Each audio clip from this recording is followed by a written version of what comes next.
Hindi naging madali ang buhay ng mag-inang labandera na sina Rowena at Delia sa kamay ng kamag-anak nila na sina Margarita at Celestina. Ang karanasan na yon ang naging dahilan upang mabuo ang galit sa puso ni Rowena.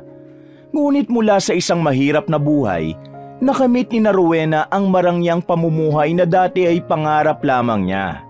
Pero nanatili ang sakit ng nakaraan kay Rowena na dulot ng pang-aaping naranasan nila sa kamay ni Margarita at Celestina. Hanggang sa dumating ang pagkakataon kay Rowena upang siya ay makapaghiganti. Ngunit sa kabila ng lahat ng yon, ay hindi siya lubusang naging masaya. Mapagtatanto kaya ni Rowena na ang tunay na kaligayahan ay hindi nakasalalay sa paghihiganti kundi sa pagpapatawad? Tunghayan natin ang kwento ng mag-inang Rowena at Delia at ating saksihan kung paano nila kakaharapin ang hirap ng kanilang buhay, kung gaano sila magiging matatag at kung paano sila makakaahon. Matamang pinagmasda ng 25 anyos na si Rowena ang kabuuan ng malaking bahay na kinaroroonan nila ng kanyang ina na si Delia. Nakaupo sila sa malambot na sofa. Ang bahay na yon ay pagmamay-ari ng pinsan ni Delia na si Margarita na nakapangasawa ng mayamang foreigner. Meron itong nag-iisang anak na ang pangalan ay Celestina. Sa pagkakaalam ni Rowena ay matagal nang patay ang foreigner na asawa ni Margarita. Grabe, Nay. Sobrang laki pala ng bahay ng pinsan nyo. Parang mansyon na to eh. Buong paghangang bulong ni Rowena. Agad na napatayo si Rowena nang makita nila si Margarita at Celestina na pababa sa malaking hagdan. Nakataas ang noo ng mga ito na humarap sa kanila. Pinsan, kumusta ka na? Nakangiting tanong ni Delia kay Margarita. Pwede ba, Delia? Huwag mo akong tinatawag na pinsan. Nandito kayo ng anak mo para maging labandera namin. Madam Margarita ang itatawag niyo sa akin. Nagkakaintindihan ba tayo? Mataray na wika ni Margarita. Pasensya na, Madam Margarita. Nakayukong wika ni Delia. Mami, sila ba talaga ang kukunin mong bago nating labandera? Hindi ba pwedeng kumuha ng mas presentableng tao? Tingnan mo ang mga suot nilang damit oh, parang basahan. Nakairap na sambit ni Celestina. Huwag ka magsalita ng ganyan, Celestina. Kahit papano, pamilya pa rin natin sila. Sabi ni Margarita. Pamilya? Ew! Parang hindi natin sila kadugo. Ang layo ng itsura natin sa kanila. Saka ang cheap ng mga suot nila. Kadiri talaga. Patuloy na pagtataray ni Celestina. Naikuyom ng mariin ni Rowena ang kanyang mga kamay. Nais niyang sagutin si Celestina na kaya lang naman nag-iba ang itsura nito ay dahil foreigner ang tatay nito. Pasensya na kayo kung ganito lang ang suot namin. Ito na kasi ang pinakamaayos naming damit ng aking anak. Sabi ni Delia habang pilit nang umiti. Humugot ng malalim na buntong hininga si Margarita. Ang trabaho niyo rito ay hindi madali. Maglalaba kayo ng lahat ng damit sa bahay na ito. Pati na mga kurtina at bedsheet. Dapat laging malinis sa mga yon. At hindi porke labandera kayo rito ay paglalaba lang ang gagawin nyo. Tutulong din kayo sa iba pang gawain dito sa bahay. Naiintindihan nyo ba? Tura ni Margarita. Naiintindihan namin, Madam. Sagot ni Delia. At isa pa, hindi ko gustong makita kayong tumatambay sa mga lugar na hindi nyo kailangang puntahan. Lalong-lalo na dito sa sala. Ang mga bisita namin ay hindi sanay makakita ng... Paano ko ba sasabihin? Mga mukhang busabos na taong tulad nyo. Ayoko rin na ipapaalam nyo sa ibang tao na magkakamag-anak tayo. Dugtong ni Margarita. Nagtama ang tingin ni Rowena at ni Celestina. Tinaasan lang ng kilay ni Celestina si Rowena. Hindi makapaniwala si Rowena ang hindi pa man nagsisimula ang pagtatrabaho nila ay nakita na agad nila kung gaano kasama ang ugali ng mag-ina. Tunay ngang may mga tao na basta nakaangat ay hindi na marunong itapak ang mga paa sa lupa. Kung hindi lang nailit ng bangko ang lupa nila sa probinsya, malamang ay hindi sila magtatrabaho sa bahay ni na Margarita. Mas pipiliin pa nila ang simpleng buhay sa probinsya. Kaya lang, wala na talaga silang mapupuntahan kaya napilitan silang makipagsapalaran sa syudad. Dalhin nyo na ang mga gamit nyo sa kwarto sa likod ng kusina. Utos ni Margarita. Tapos magsimula na kayo ha. Marami na kaming labahin ng mga damit. Ang gusto ko ay i-handwash nyo yung maninipis naming mga damit at ingatan nyo kasi mamahalin lahat ng yon. Dugtong pa ni Margarita. Naglakad sina Rowena at Delia papunta sa kwartong itinuro sa kanila. Ang silid ay maliit lamang. May 2 maliit na kama at maliit na bintana. May isang electric fan at aparador. Pakiramdam ni Rowena ay hindi bahagi ng bahay na yon ang silid na kinaroroonan nila. Nay, umalis na kaya tayo rito? Nakita niyo naman ang sungit-sungit ng mag-ina na yon. Bulong ni Rowena. Anak, wala na tayong mapupuntahan. Hindi tayo pwedeng bumalik sa probinsya kasi wala na tayong lupa doon. Pero huwag kang mag-alala, hindi habang buhay nandito tayo. Kapag nakapag-ipon tayo, bibili ulit tayo ng lupa sa probinsya kahit maliit lang para makabalik tayo doon. Sabi ni Delia sabay ngiti. Hay, kailan pa kaya tayo makakaipon ng pambili ng lupa? Hindi naman malaki ang sahod natin dito. Tura ni Rowena. Hayaan mo na, Rowena. Ang importante, meron na tayong bahay na matutuluyan at meron pa tayong trabaho. Sambit ni Delia. Ngunit sa likod ng mga salita na yun ni Delia, ay ramdam ni Rowena na napipilitan lamang ito na magtrabaho sila ron. Alam niyang may bahagi ang kanyang ina ang nasaktan din sa klase ng pakikipag-usap ni na Margarita at Celestina sa kanila kanina. Matapos na maiayos ang mga gamit at damit, ay sinimulan na agad ni na Rowena at Delia ang kanilang trabaho bilang labandera. Nakita ni Rowena ang isang mamahaling washing machine, ngunit dahil ang nais ni Margarita ay labhan nila ang mga damit gamit ang mga kamay nila, ay hindi nila yon ginamit. Nasa dirty kitchen sila ng bahay at doon sila nagkukusot ng mga damit ni na Margarita at Celestina. Bukod sa mga damit ay meron din mga kurtina at ilang punda ng unan ang kailangan nilang labhan. Si Delia ay tahimik na nagkukusot ng kurtina at ang mga kamay nito ay namumula na sa matapang na sabong ginagamit nila.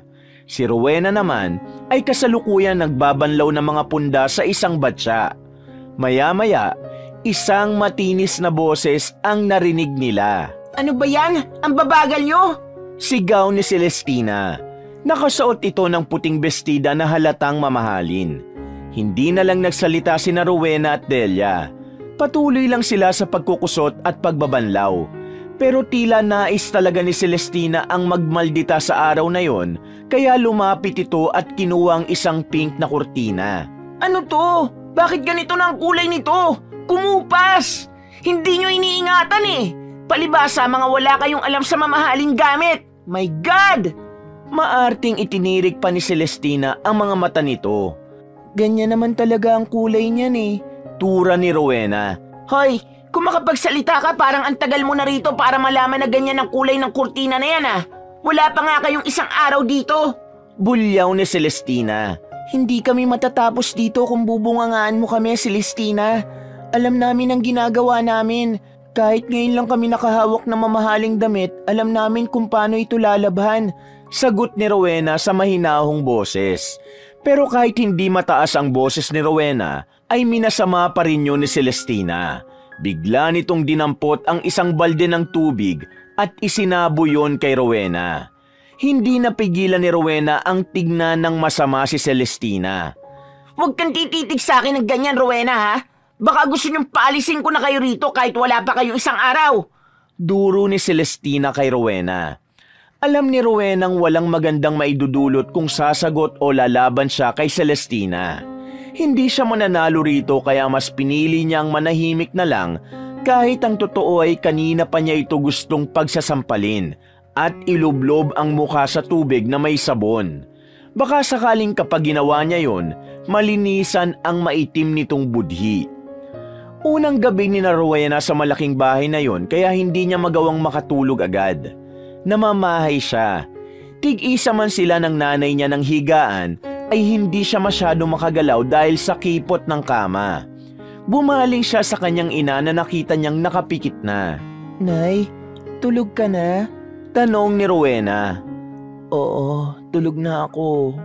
Ungot ni Delia. Niloloko mo naman ako eh. Natatawang sabi ni Rowena. Meron lang po akong gustong sabihin sa inyo. Dumilat si Delia at tumingin sa anak. Ano yon? Tanong ni Delia. Naisip ko lang po kasi na kung buhay lang sana si tatay, baka hindi ganito kahirap ang buhay natin. Tugon ni Rowena. Anong ibig mong sabihin? Tanong ni Delia. Kung buhay po siya, baka hindi natin kailangan magtiis sa mga katulad ni na Margarita at Celestina.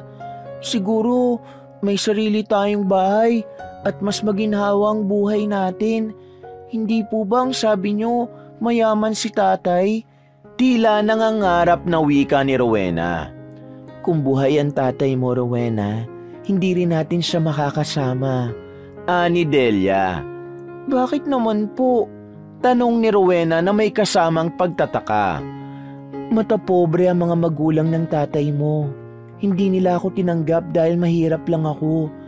Ayaw nilang mapunta sa akin ang anak nila. Kaya nung nalaman nilang nagdadalang tao ko, ginawa nilang lahat para paghiwalayan kami.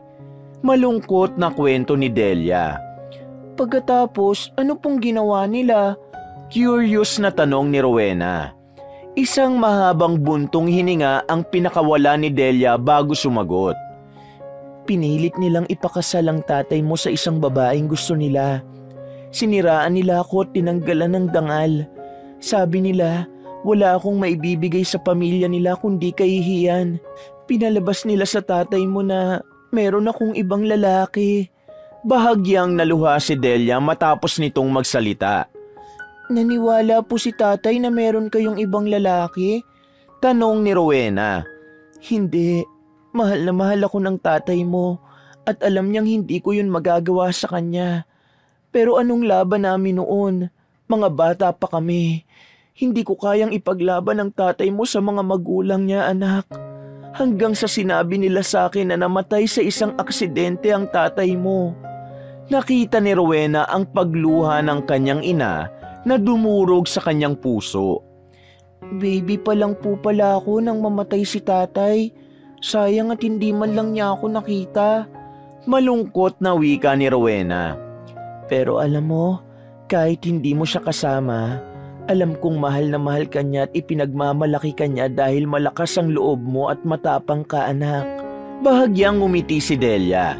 Sa lakas ng loob mo, sa tapang mo, hindi madaling magtiis sa ganitong buhay, pero nandito ka pa rin. Kahit mahirap po tayo, hindi po ako susuko. Hindi para sa sarili ko, kundi para sa inyo, Nay. Pinunasan ni Rowena ang luhang naglanda sa kanyang pisngi. Ngumiti si Delia sa kanya at niyaya na siya nitong matulog dahil marami pa silang trabaho sa susunod na araw. At sa gabing yun, kahit may bahid ng lungkot ang kanilang mga puso, natagpuan nila ang kaunting lakas sa isa't isa. Makalipas ang 2 araw ay muli na namang natambakan ng labada sina Rowena. Sa isang araw kasi ay ilang beses nagpapalit ng damit sina Margarita at Celestina. Hindi niya alam kung sinasadya ba yun ng dalawa para matambakan sila ng gawain o sadyang ganun lang talaga ang mga ito. Habang abala sa paglalabas sina Rowena ay dumating si Margarita na galit na galit. May dala itong isang palda na kulay asul. Nagulat sila nang bigla nitong ibinato ang palda sa kanila. Tumama yun sa mukha ni Delia. Madam, bakit po? Takot na tanong ni Delia. Tingnan niyo ang palda ko na yan. Hindi niyo nilabhan ng maayos. Nandyan pa rin ang mancha ng steak sauce. Sigaw ni Margarita. Pasensya na, madam. Hindi ko siguro napansin nung nilabhan ko ito. Lalabhan ko na lang po ulit. Tura ni Delia. Nakakahiya. Isinuot ko yan kanina at nakipagkita sa mga kaibigan ko. Kung hindi pa nila sinabi sa akin na hindi ko makikita ang mancha. For sure pinagtatawanan nila ako ng dahil sa kapalpakan yung mag-ina. Patuloy na sigaw ni Margarita. Hindi pa rin natapos si Margarita. Sinipa nito ang isang timba na may laman ng mga damit na tapos nang kusutin nila Rowena. Tumapon ang mga damit sa maruming sahig. Bakit niyo naman po sinipa? Malinis na ang mga yan. Hindi napigilang magtaas ng boses ni Rowena dahil sa pagod. Sinisigawan mo na ako? Dinuro ni Margarita si Rowena. Sasagot pa sana si Rowena pero inunahan siya ni Delia. Rowena, tama na. Mariing awat ni Delia. Pasensya na po, madam. Hayaan nyo taayusin na namin ang paglalaba. Nanay, bakit kayo humihingi ng pasensya? Si Madam Margarita ang mali. Bakit naman niya sisipain ang mga damit na malinis na? Ang hirap-hirap magkusot eh. Reklamo ni Rowena. Di kusutin niyo ulit? Hindi ba labandera kayo rito? Trabaho niyo yon. O baka gusto mong palayasin ko kayong mag-ina rito? Mahihirapan kayong maghanap ng bahay pero ako, madali lang maghanap ng papalit sa inyo. Mataray na wika ni Margarita. Madam, pasensya na talaga. Hayaan mo at pagsasabihan ko ang anak ko. Bata pa po si Rowena kaya ganyan siya magsalita. Nakikiusap na sabi ni Delia. Bata? Dalaga na yan. Hindi na ako nagtataka kung bakit ganyan magsalita ang anak mo, Delia. Malamang hindi mo tinuruan ng magandang asal. Naku, makaalis na nga lang. Magsha-shopping ako para mawala ang inis ko sa inyong mag-ina. Gigil na sigaw ni Margarita sabay alis. Matalim ang mga mata na sinundan ng tingin ni Rowena si Margarita. Matapos yun ay padabog niyang kinuha ang mga damit sa sahig upang ibalik sa timba. Hinawakan siya ni Delia sa braso at tinignan siya nito ng diretso sa kanyang mga mata. Anak, hindi mo na dapat sinagot si Margarita ng ganun. Hayaan na lang natin sila dahil sa pinapasahod naman nila tayo. Wika ni Delia. Nay, mas lalo nila tayong hindi tatratuhin ng tama kung palagi natin silang hahayaan. Hindi po tama ang ginagawa nila. Maayos po tayong nagtatrabaho at obvious na hinahanapan lang nila tayo ng mali. Paliwanag ni Rowena. Hindi na nagsalita si Delia at niyakap na lang nito si Rowena. Bagaman at puno ng hinanakit, kumalma si Rowena sa yakap ng kanyang ina. Inisip na lang niya na hindi habang buhay ay nasa ganun silang sitwasyon. Naniniwala siyang may magandang plano ang Diyos para sa kanilang mag-ina. Mabilis na lumipas ang mga araw at sa bawat araw na lumilipas ay tila naging bahagi na ng buhay ni Rowena at Delia ang pagtataray ni Margarita at Celestina. Pinag-aralan na lang ni Rowena ang magtimpi dahil yun ang gusto ng kanyang ina na gawin nila. Kapag walang lalabhan ay tumutulong si Rowena sa ibang gawaing bahay. Kaya hindi lang sila naging labandera doon, kundi tila naging all-around maid na rin. Isang umaga, maingat na pinunasan ni Delia ang sahig habang si Rowena naman ay nag-aayos ng kurtina. Wala roon sina Margarita at Celestina kaya nakakapagtrabaho sila ng maayos. Biglang bumukas ang pintuan at pumasok si Margarita. Kasunod si Celestina na may hawak na bouquet ng bulaklak. Parehong nakasuot ng magagarang damit ang mga ito. Hoy, kayong dalawa, magmadali kayo. Maghanda kayo ng merienda at nandito ang uncle ni Celestina. Utos ni Margarita kay Delia at Rowena. Rowena, itaas mo ng maayos ang kurtina, ano ba yan? Singhal ni Celestina na halatang naghahanap lang ng mali kay Rowena. Maya-maya ay pumasok ang isang matangkad na lalaki. Blandang buhok nito at asul ang mga mata. Unang tingin pa lang ni Rowena sa lalaki ay alam niyang isa yung foreigner. Agad itong nilapitan ni Margarita. Uncle David, welcome to our home! Masiglang bati ni Celestina.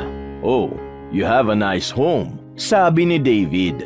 Biglang tumingin si Margarita kina Rowena. Rowena, Delia, hindi nyo man lang bababatiin ang bisita namin? Tura nito habang nakataas ang isang kilay. Lumapit sina Delia at Rowena. Kapwa sila na ilang kay David. Tumayo sila sa harap ni David nang nakayuko ng bahagya. Good afternoon, sir. Bati ni Rowena. Ngumiti si David. Good afternoon. And you are? Tanong nito. Rowena. She, Delia, my mother. We made here. Sagot ni Rowena sa paputol-putol na English. Natawa si Celestina na malakas. Ano ba yan, Rowena? Ang tsaka mo mag-English? Nakaka-insulto nitong sabi. Oo nga, nakakahiya. Parang mapipilipit ang dila mo, Rowena. Dagdag pa ni Margarita. Napapahiyang napatingin si Rowena kay Delia. Gusto niyang sumagot pero pinigilan na lang niya ang sarili. By the way, David, you'll be staying here until Celestina's birthday next week. I hope that's okay with you. Sabi ni Margarita kay David. Of course, I'm happy to stay. Sagot ni David sabay ngiti.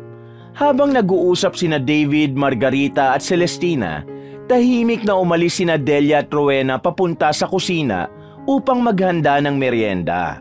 Doon ay pabulong silang nag-usap. Kung alam ko lang, hindi na lang sana ako sumagot sa tanong ni David. Bulong ni Rowena habang naglalabas ng cake mula sa ref. Hayaan mo na, mukhang naintindihan ka naman ni Sir David. Ani Delia. Ang araw na yon ay naging mahaba para kina Rowena dahil sa napakaraming utos ni na Margarita. Ngunit sa kabila ng lahat, pinilit nilang magtiis at umaasang may darating na araw para sa kanilang pag-ahon. Isang umaga, maagang nagising sina Rowena at Delia gaya ng kanilang nakasanayan. Nakaupo sa gilid ng kama si Rowena habang inaayos ang buhok. Si Delia naman ay abala sa pagtitiklop ng kumot. Maya-maya ay may biglang kumatok sa pinto. Si Rowena ang nagbukas nito at nagulat siya nang tumambad sa kanya si David. Nakangiti ito habang may hawak na isang tasa ng kape. Good morning, Rowena. Bati ni David. Coffee for you? Nanlaki ang mata ni Rowena at naguluhan. For me? Oh, no, thank you, but coffee? I don't drink. Tanggi ni Rowena. It's okay. I just wanted to say good morning.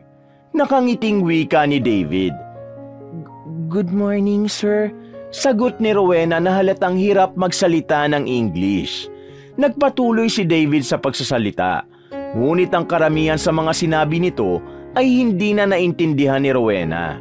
Tumango na lang siya ng tumango upang isipin nito na naiintindihan niya ito. Okay, enjoy your morning. Wika ni David bago tumalikod at umalis. Pagkasara ng pinto, agad na bumaling si Delia kay Rowena. Baka sa mukha nito ang pag-aalala. Ano yun? Bakit parang palagi siyang nakikipag-usap sa'yo? Tanong ni Delia habang nagliligpit.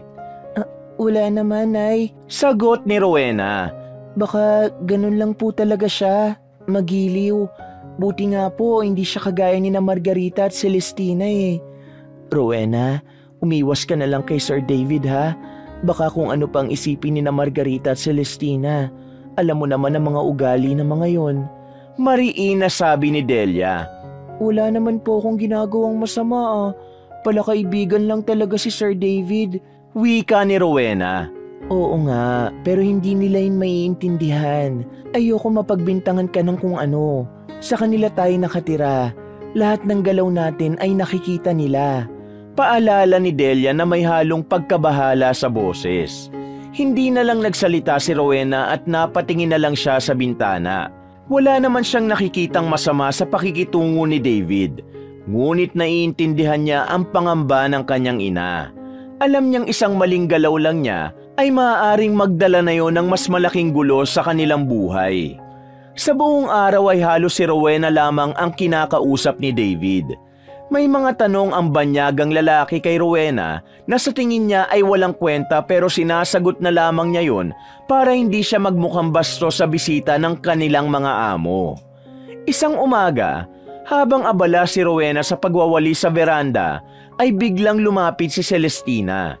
Nagulat siya nang makita ito na nakatayo sa likuran niya na parang nagmamasid. Rowena, mag-usap nga tayo. Tawag ni Celestina. Tungkol saan?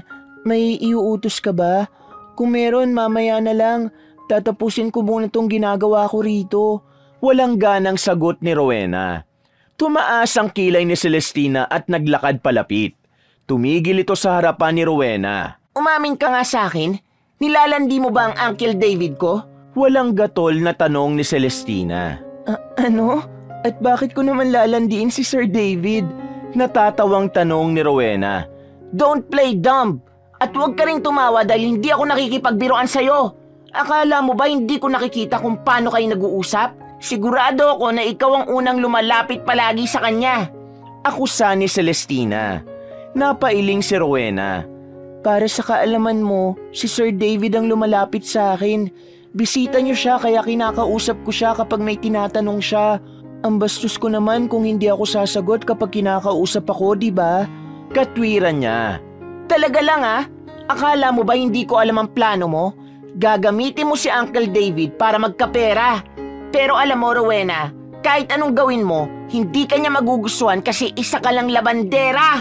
Napangungutya ni Celestina. Wala akong intensyon na gamitin si Sir David. Wala akong ginagawa kundi respetuhin siya bilang bisita niyo. Ani Rowena. Tumawa si Celestina. Hindi ako pinanganak kahapon. Huwag mo akong lukuhin. Alam ko mga tulad mo. Kapit sa patalim para lang makaahon sa hirap. Ikaw ang klase ng babae na gagamitin ng katawan para yumaman. Patuloy na pangiinsulto nito. Naningkit ang mga mata ni Rowena. Ngunit pinilit niyang kontrolin ang sarili na huwag magalit. Walang katotohanan ng sinasabi mo.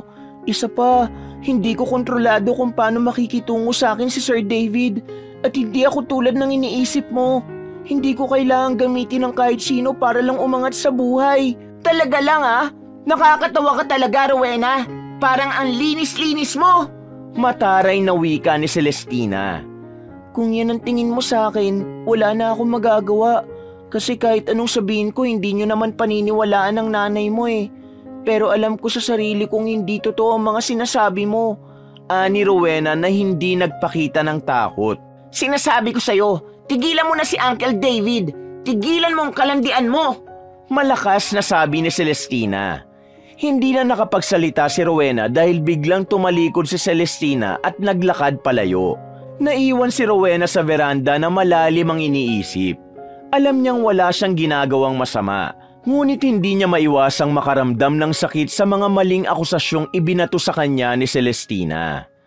Napabuntong hininga na lang si Rowena at muling kinuha ang walis. Sa kabila ng galit at sama ng loob, pinilit niyang manatiling kalmado. Para kay Rowena, ang pagpapakumbaba ang tanging sandata niya sa gitna ng pang-aapinyon ni na Margarita at Celestina. Isang umaga, abala sina Delia at Rowena sa pag-aayos ng mga nilabhang damit sa laundry area. Pareho silang tahimik at parehong nakafocus sa kanilang ginagawa nang biglang pumasok si Margarita. Delia, mag-grocery ka nga. Ubus na mga prutas at iba pang kailangan sa kusina. Gumawa na ako ng listahan. Bilhin mo lahat yon ha? Nasa ibabaw ng dining table yung listahan. Opo, madam. Ngayon na po ba? Tanong ni Delia. Ngayon na, syempre. At bilisan mo. Baka naman matagalan ka pa. Ani Margarita. At ikaw naman, Rowena. Ikaw na munang tumapos sa pag-aayos ng mga damit. Huwag kang tatamad-tamad. Opo. Maikling sagot ni Rowena. Nagmamadaling umalis si Delia. Bitbit ang listahan ng mga bibilhin. Naiwan si Rowena sa laundry area at mabilis na tinapos ang pag-aayos at pagtiklop sa mga damit. Nang matapos na siya, ay kinuha niya ang mga damit ni David upang dalhin ang mga yun sa silid nito sa itaas. Pagdating niya sa pinto ng silid ni David ay kumatok siya ng marahan. Sir David, your clothes is here. Ani Rowena. Pumukas ang pinto at bumungad si David. Nakarobe, nakangiti. Oh, Rowena, come in. Thank you for taking care of my clothes. Anyaya nito. Agad pumasok si Rowena at inilapag ang mga natuping damit sa ibabaw ng maliit na lamesa. Habang ginagawa yun ay narinig niya si David na nagsalita mula sa kama. My back hurts, Rowena. Reklamo ni David sabay higa. Can you help me? Just a little massage, please?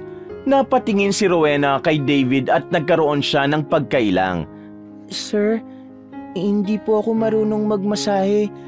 I don't know massage.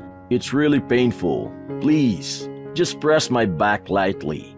It will help me a lot. Pilit ni David kay Rowena.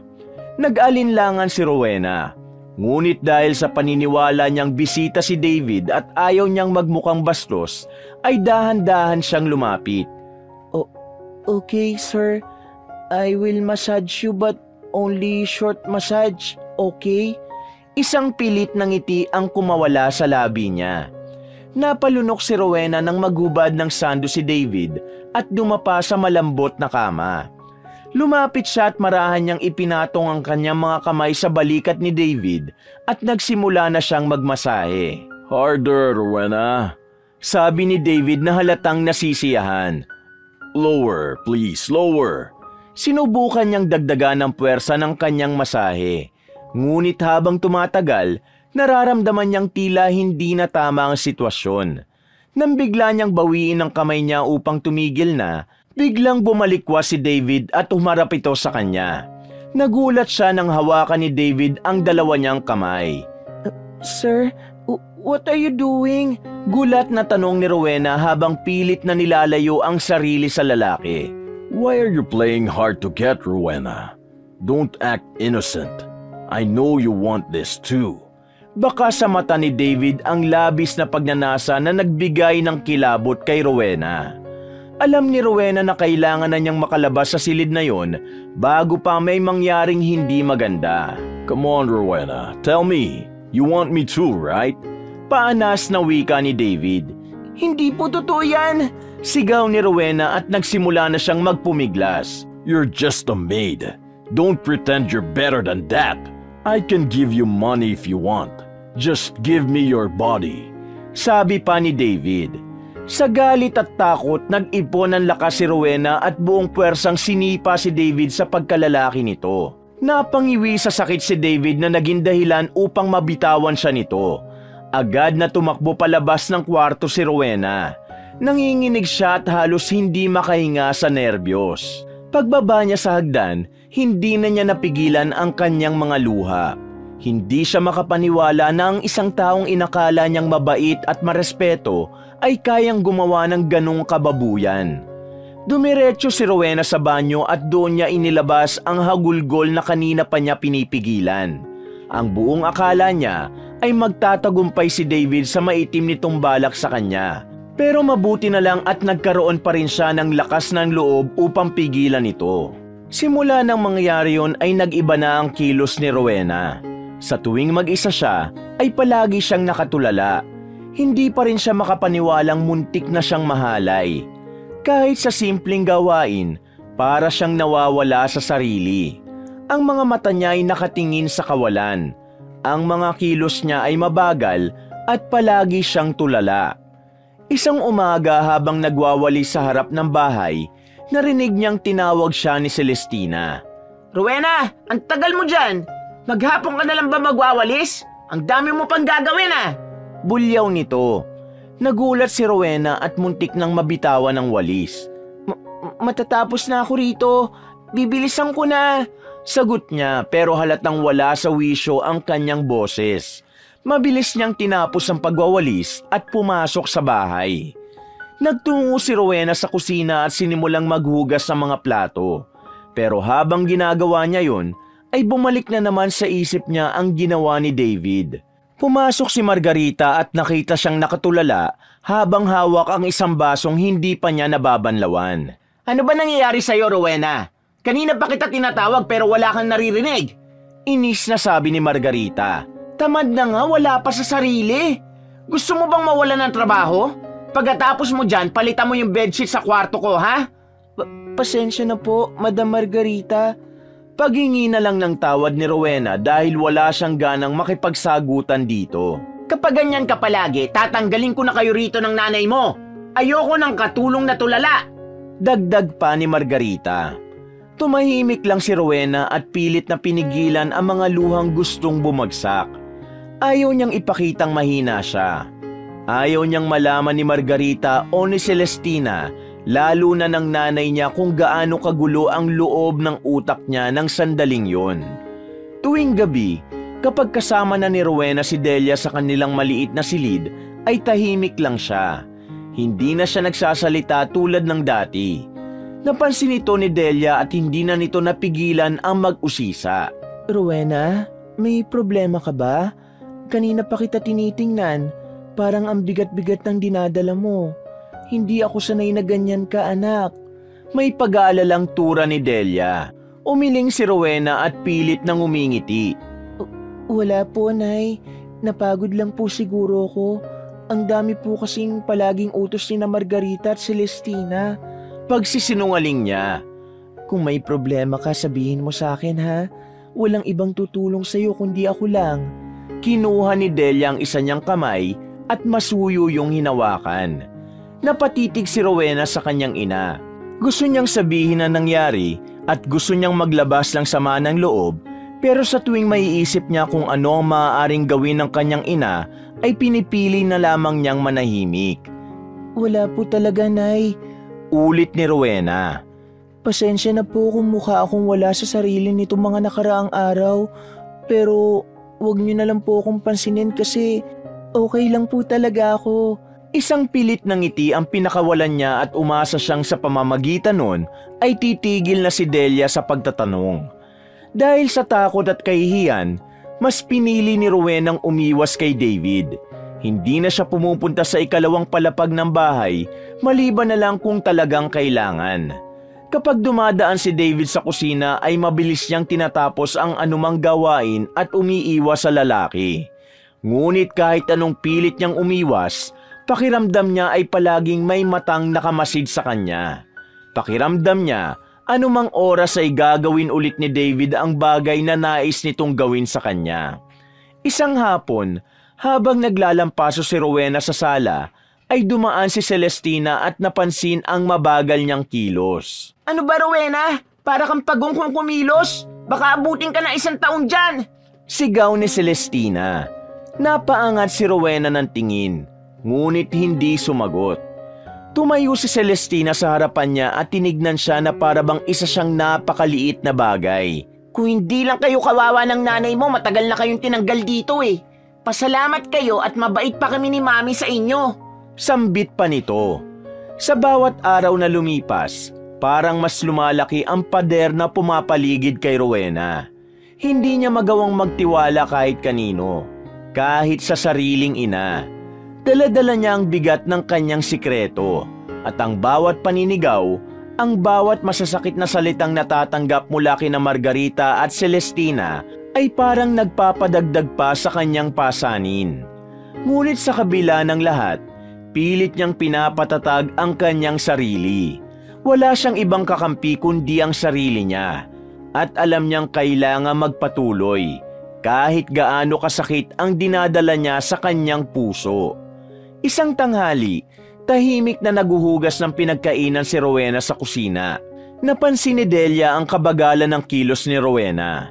Kasalukuyang inaayos ni Delia ang laman ng ref. Lumapit si Delia sa anak at inilagay nito ang kamay sa balikat ni Rowena. Napapitlag ang dalaga. Rowena, pwede ba kitang makausap sandali? Tanong ni Delia. Ano po yun, Nay? Tugon ni Rowena. Umupo si Delia sa upuan na naroon. Naghugas ng kamay niya si Rowena at nagpuna sa basahan na nakasabit. Tahimik na umupo si Rowena sa upuan sa harapan ng kanyang ina. Rowena, ilang araw na kitang napapansin. Parang ang layo ng iniisip mo. Tulala ka. Mabagal kang kumilos. May problema ka ba? Tanong ni Delia. Umiling si Rowena. Wala po, Nay. Napapagod lang siguro ako sa kakatrabaho natin dito. Huwag niyo na lang po kasi akong pansinin. Saka kung may problema man po ako, alam niyo naman po na magsasabi ako sa inyo. Kilala niyo po ako. Tugon niya. Hindi ako naniniwala. Alam ko kapag may bumabagabag sa'yo. Dati kapag sinusungitan ka ni na Margarita at Celestina, sumasagot ka. Ngayon ay hindi ka kumikibo. Ano ba talagang nangyayari sa'yo, anak? Halos nakikiusap na si Delia kay Rowena ng sandaling yon. Hindi na po ako sumasagot sa kanila kasi naisip kong hindi rin naman nila ako papakinggan eh. Yun lang po yun. Huwag na po kayong mag-alala sa akin. Tura ni Rowena. Isang malalim na paghinga ang pinakawala ni Delia. Sige, sa ngayon ay maniniwala ako sa'yo ha. Pero tandaan mo, Rowena, kung may problema ka, nandito lang ako. Huwag kang matakot o mahiya, anak. Dahil anak kita. At kahit anong mangyari, magkakampi tayong dalawa. Ani Delia sabay ngiti. Salamat po, Nay. Pero wala po talaga akong problema. Ngumiti na rin si Rowena. Matagal pang tinignan ni Delia ang anak at tila naghihintay ito na magsalita pa siya, ngunit hindi na umimik si Rowena. Sa huli, tumayo na lang si Delia at nagpatuloy sa ginagawa. Habang bumabalik si Rowena sa harap ng lababo, ay isang buntong hininga ang kanyang pinakawalan. Sa kabila ng pangungulit ng nanay ni Rowena, ay mas pinili niyang manahimik.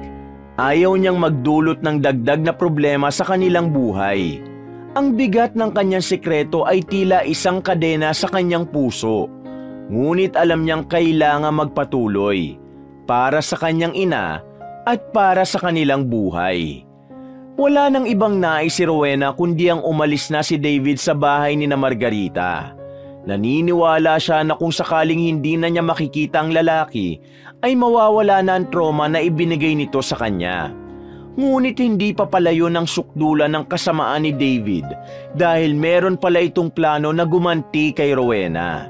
Isang umaga, habang abala sa paglalabas sina Rowena at Delia, ay narinig nila ang malakas na boses ni David mula sa itaas. May pagtatakang nagkatinginan ang mag-ina. Anong nangyayari kay Sir David? Bakit parang galit siya? Nagtatakang tanong ni Delia. Hindi ko rin po alam. Hayaan na lang po natin. Huwag na lang po tayong makialam. Pagbabaliwala ni Rowena.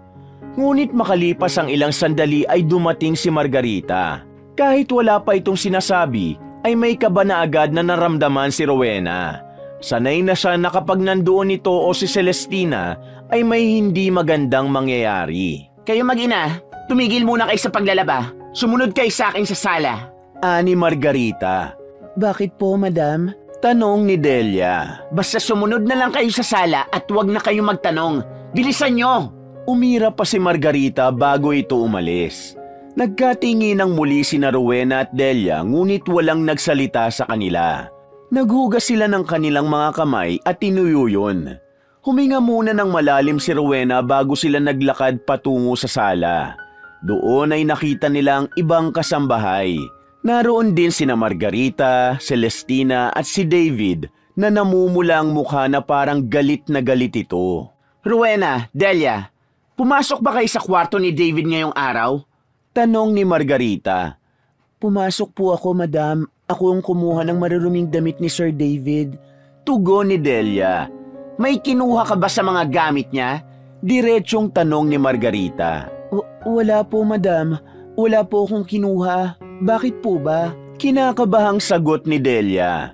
Naglakad si Margarita papunta sa harapan ni na Rowena at tinignan sila nito na para bang isa itong investigador at sina Rowena ay mga suspect sa isang krimen. Nawawala ang mamahaling relo ni David.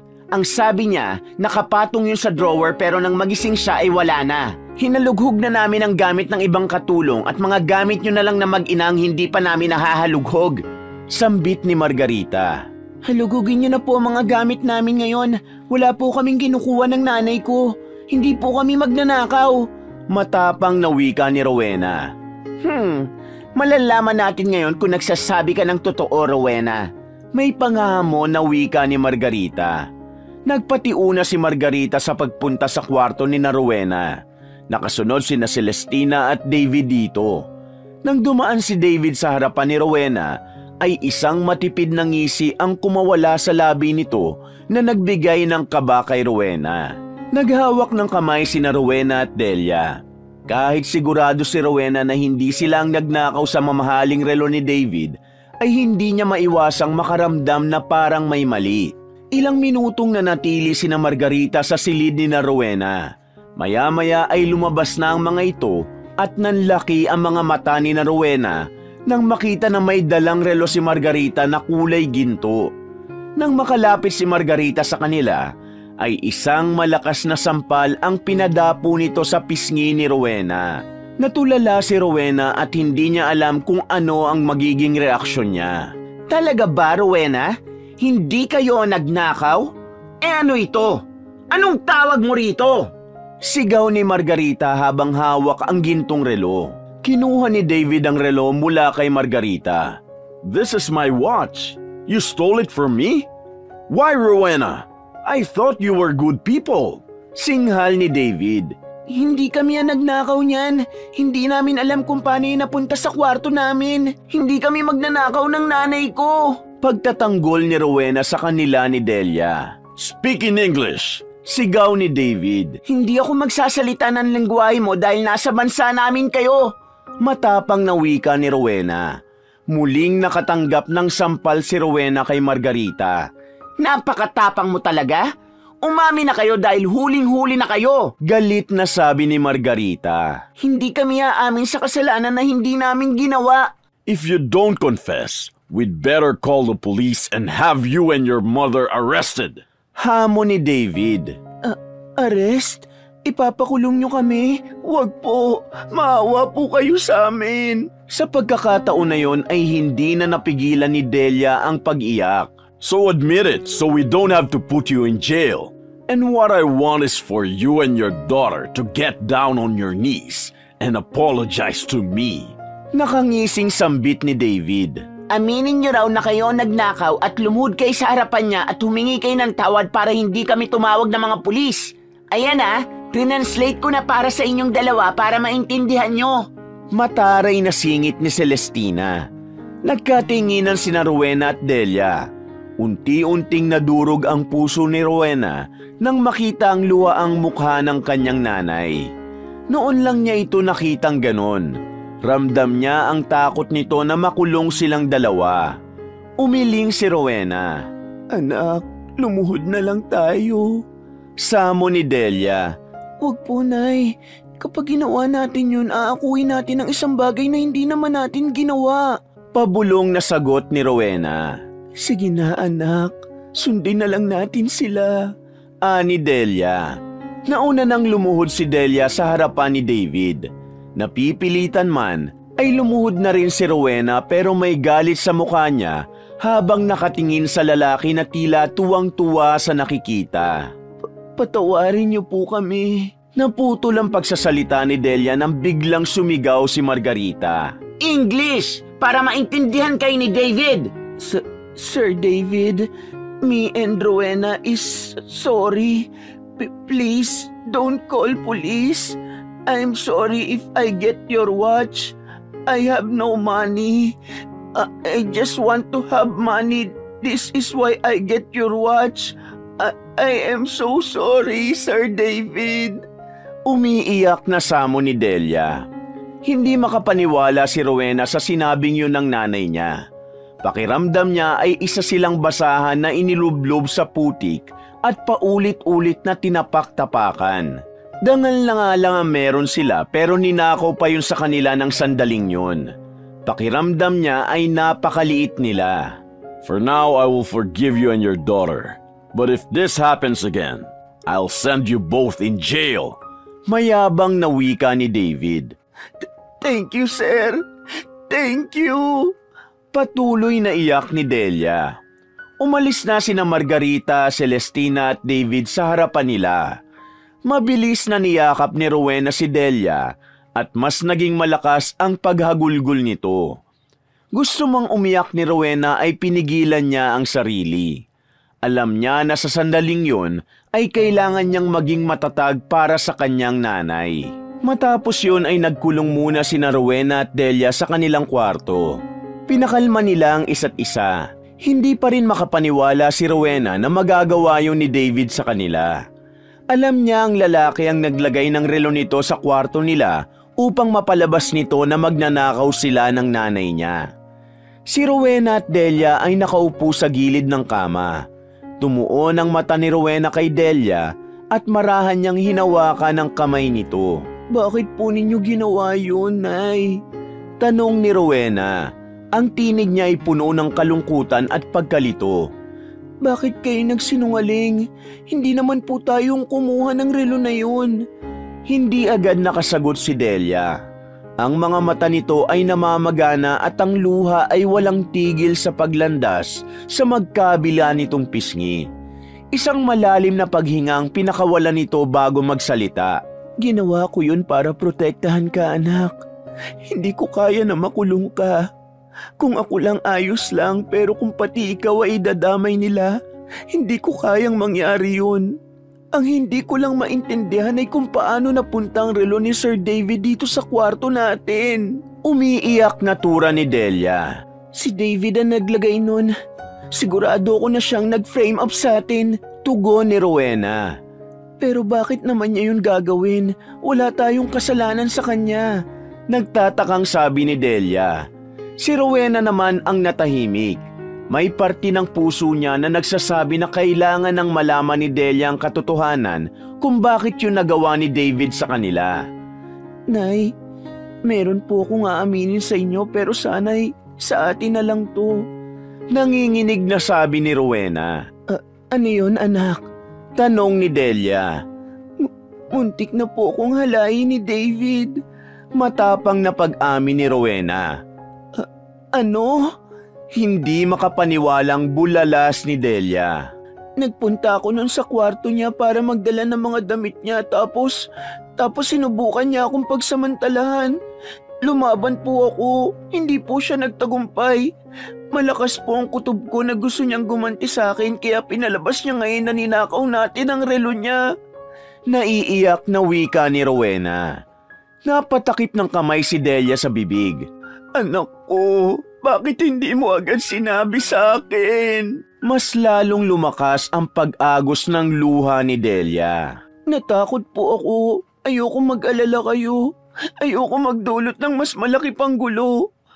Kaya rin po ako palaging wala sa sarili ng mga nakaraang araw dahil doon. Patawarin niyo po ako. Tuluyan ang napaiyak si Rowena dahil hindi niya nakinaya ang bigat ng emosyon na dala niya. Niyakap ni Delia ng mahigpit ang anak at pareho silang umiiyak. Ako ang dapat na humingi ng tawad sa iyo, anak. Patawarin mo ko kung hindi kita naprotektahan. Pakiramdam ko napakawalang kwenta kong ina. Hagulgol ni Delia. Wala ka pong kasalanan. Si David po ang dapat nasisihin sa nangyari. Sambit naman ni Rowena. Habang patuloy silang nagiiyakan, ay nangako si Delia kay Rowena na hindi na nito hahayaang mapahamak si Rowena, lalo na sa kamay ni David. Sa sandaling yon, mas tumibay ang pagmamahala nilang mag-ina. Isang bigkis na hindi kayang sirain ng kahit sinong mapang-abusong tao. Si Delia ang unang kumala sa yakap at matama nitong tinignan si Rowena. Bakas pa rin sa mukha ni Delia ang awa. Mahigpit nitong hinawakan ang mga kamay ni Rowena. Pero Rowena, napag-isip-isip ko, hindi natin ito pwedeng sabihin kahit kanino. Sambit ni Delia. Kahit po kay Margarita o kay Celestina? Tanong ni Rowena sa mahinang tinig. Lalo na sa kanila, Rowena. Kilala mo sila. Hindi sila maniniwala sa atin kahit kamag-anak pa natin sila. Malamang na ipagtanggol o kampihan nila si David at tayo pa ang lalabas na masama. Hindi natin kayang lumaban sa kanila, anak. Napakalaki ng posibilidad na tayo pa ang matalo sa huli. Paliwanag ni Delia. Pero Nay, hindi po ba mali yun? Bakit kailangan nating manahimik? Bakit kailangan nating magtiis? Tanong ni Rowena. Alam ko na mali itong desisyon ko dahil parang hinayaan ko na lang na maging malaya ang taong sumalbahi sa'yo. Pero minsan, mas kailangan nating piliin ang laban na kaya nating ipanalo. Ayokong mas mapahamak ka pa. Ayokong masaktan ka ulit. Kaya gagawin natin ang lahat para hindi na yun magawa ulit ni David sa'yo. Wika ni Delia. Hindi sumagot si Rowena.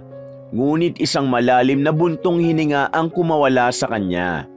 Muli niyang niyakap si Delia ng mahigpit at puno ng emosyon. Mula noon, naging mas maingat si Delia at Rowena. Sa tuwing nasa paligid si David, palaging nasa tabi ni Rowena ang kanyang ina. Kapag sinusubukang kausapin ni David si Rowena, ay biglang papagitna si Delia at magpapalusot ng kung anumang dahilan para ilayo ang anak. Sa kabila ng kanilang pag-iwas, patuloy pa rin ang mga pasaring ni na Margarita at Celestina.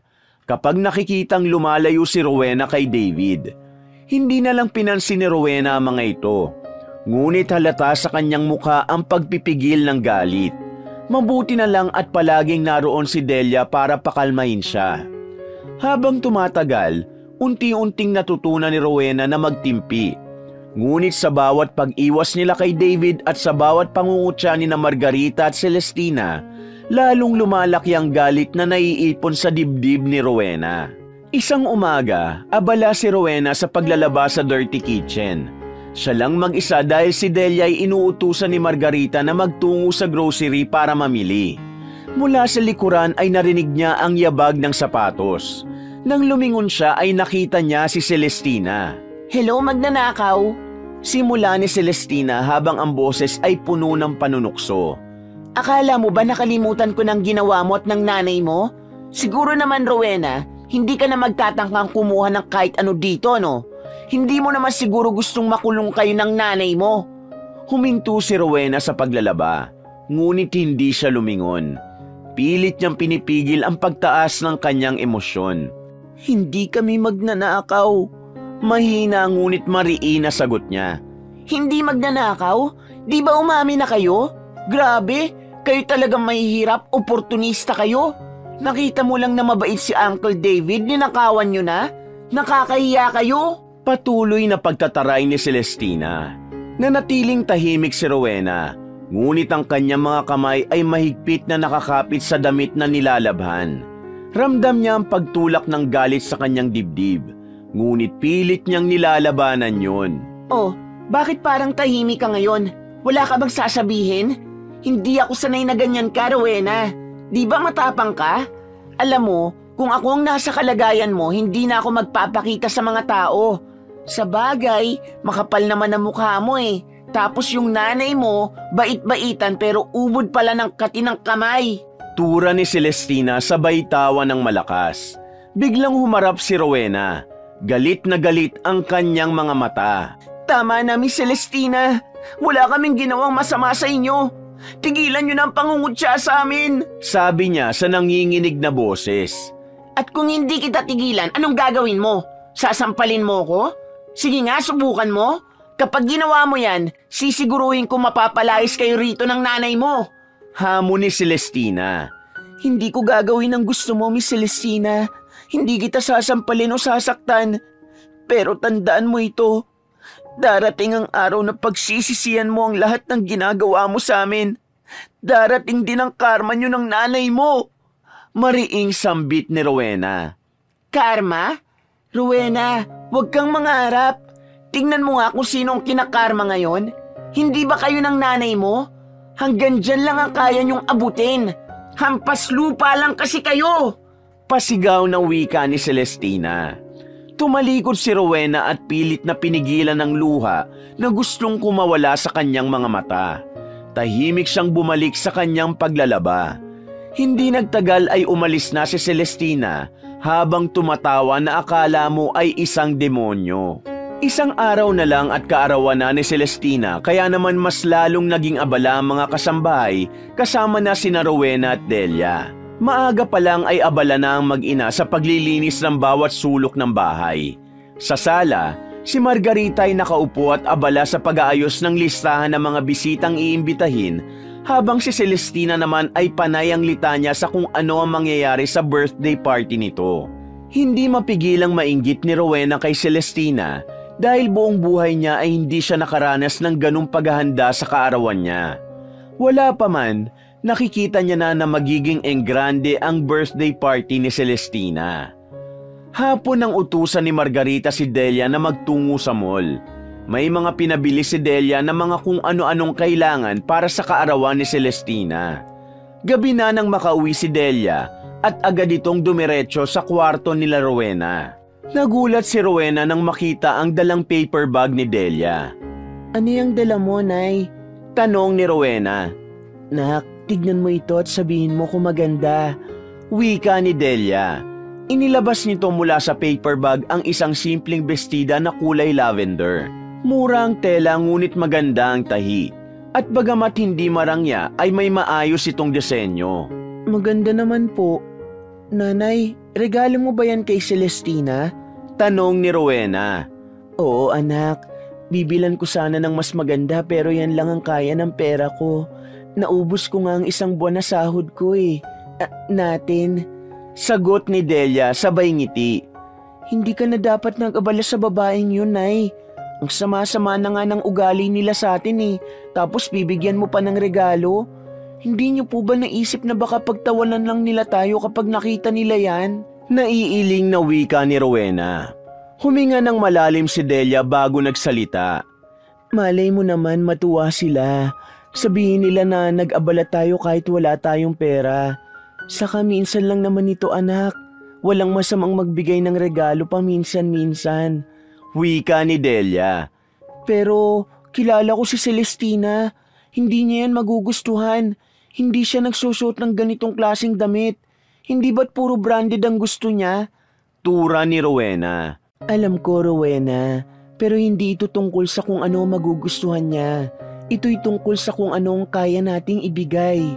Ani Delia. Napabuntong hininga si Rowena at muling tiningnan ang bestida. Sa kabila ng lahat, ramdam niya ang sinseridad ng kanyang ina sa pag-aabala na regaluhan si Celestina. Ngunit sa kanyang puso, alam niyang malabong ma-appreciate yun ni Celestina. Lalo pat alam niya kung gaano yun kaarte. Habang inilalagay ni Delia ang bestida sa isang kahon upang maayos yung mabalot, ay tahimik nang nanalangin si Rowena na sana ay hindi mauwi sa wala ang effort ng kanyang nanay. Dumating na ang araw ng engrandeng kaarawan ni Celestina. Sa buong bahay ay ramdam ang kasiyahan. Tumutugtog ang modernong musika. Napakaraming bisitang dumating at may mga mamahaling pagkain na nakahain sa dalawang mahahabang lamesa. Si Rowena at Delia ay nagpasya ring magbihis ng maayos-ayos upang kahit papano ay maging presentable sa espesyal na araw ni Celestina. Nay, ayos na ba itong suot ko? Tanong ni Rowena habang inaayos ang kanyang simpleng t-shirt na ipinares sa maong na pantalon. Oo naman anak. Sagot ni Delia na nakasuot din ng maayos na t-shirt at maong. Wala naman tayo magagandang damit, pero hindi naman mahalaga ang suot. Ang importante, nandun tayo sa labas para ipagdiwang ang kaarawan ni Celestina. Sabay silang lumabas ng kwarto at naglakad patungo sa sala, kung saan nakita nila sa labas ang engrandeng dekorasyon at ang mga bisita na nakagawn at tuksido. Hindi pa sila nakakalayo nang mapansin sila ni Margarita at Celestina na noon ay papasok sa bahay. Hoy, saan kayo pupunta? Tanong ni Margarita. Iritable ang tono ng boses nito. Kaarawan ngayon ni Celestina, kaya naisip namin na magbihis ng maayos. Sagot ni Delia sabay ngiti. Napangiti si Celestina kina Rowena at Delia. Bigla itong tumawa ng malakas. Maayos na damit na yan para sa inyo? Saka magpapakita talaga kayo sa mga bisita ko na ganyan ang suot nyo? Hindi ba kayo nahihiya? Ang theme ng party ko ay ball gown at hindi naman fiesta sa palengke. Patuloy na tawa ni Celestina. Hay nako Celestina, tama ka. Dagdag ni Margarita. Manatili na lang kayo sa kwarto ninyo. Nakakahiya kung makikita kayo ng mga bisita rito. Ano na lang ang sasabihin nila? Mga ambisyosa, hindi naman kayo invited. Mataray na wika ni Margarita. Ramdam ni Rowena ang bigat ng mga salita ni Margarita at Celestina. Ngunit pinilit niyang magtimpi. Maya-maya ay tahimik na iniabot ni Delia ang isang kahon kay Celestina. Celestina, ito ang regalo namin para sa'yo. Sana magustuhan mo. Sabi ni Delia. Kinuha ni Celestina ang kahon at walang pakundangang binuksan yon. Nang makita nito ang simpleng lavender na bestida, ay tumawa ito ng malakas. Ito ba ang regalo nyo? Ano to? Basahan? Anito. Agad na tinapon ni Celestina ang damit sa sahig at tinapakan yun gamit ang mataas na takong ng sapatos nito. Look! Bagay na basahan ang damit na to! Ang cheap! Tawa pa ni Celestina. Hindi na nakapagpigil si Rowena. Celestina, isang buwan na sahod ng nanay ko ang ginastos niya para sa damit na yan. Tapos ganyan lang ang gagawin mo? Singhal ni Rowena. Ano naman? Hindi ko kasalanan na ganito lang ang kaya nyo. At wag mo ako sigawan, Rowena. Tandaan mo kung nasaan kayo. Nanlalaki ang mga matang tura ni Celestina. Matalim ang mga mata na kinuha ni Rowena ang damit sa sahig. Hindi na siya nagsalita at hinila niya na si Delia pabalik sa kanilang kwarto. Pagpasok sa kwarto ay tahimik na naupo si Rowena sa kama. Umupo si Delia sa tabi niya at hinaplos ang kanyang likod. Anak, pasensya ka na. Bulong ni Delia. Ginawa ko lang naman kung ano ang kaya natin. Hindi umimik si Rowena. Ngunit sa loob niya, unti-unti nang nabubuo ang galit at pagkamuhi niya kina Margarita at Celestina. Dumako ang tingin ni Rowena sa damit na hawak niya na para sana ay kay Celestina. Labis siyang naawa sa nanay niya dahil pinaglaanan niyo ng pera nito. Sa akin na lang itong damit na to para hindi masayang. Mukhang kasya naman sa akin eh. Pero Nay, hindi ba tama ako? Hindi talaga magugustuhan ni Celestina ang damit na ito at kahit na anong bagay na ibigay natin sa kanya. Sambit ni Rowena. Hindi umimik si Delia. Umusog si Rowena palapit at inakbayan ito. Huminga ng malalim si Delia at pinilit ngumiti. Hayaan mo na anak. Ang importante ay alam ni Celestinang naalala natin siya sa kaarawan niya. Napatitig si Rowena sa bestida. Para sa iba, isa lamang yung simpleng damit pero para sa kanya ay simbolo at bunga yon ng pagtatrabaho ng nanay niya. Halika na anak, matulog na tayo. Aya ni Delia. Nagpalit na sila ng damit. Tinupi ni Rowena ang bestida at nilagay sa aparador. Nang patay ni Delia ang ilaw ay humiga na sila.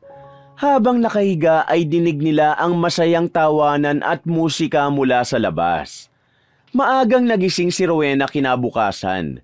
Nang lumabas siya ng bahay ay nakita niyang abala si David sa paglalagay ng mga maleta sa likod ng kotse nito.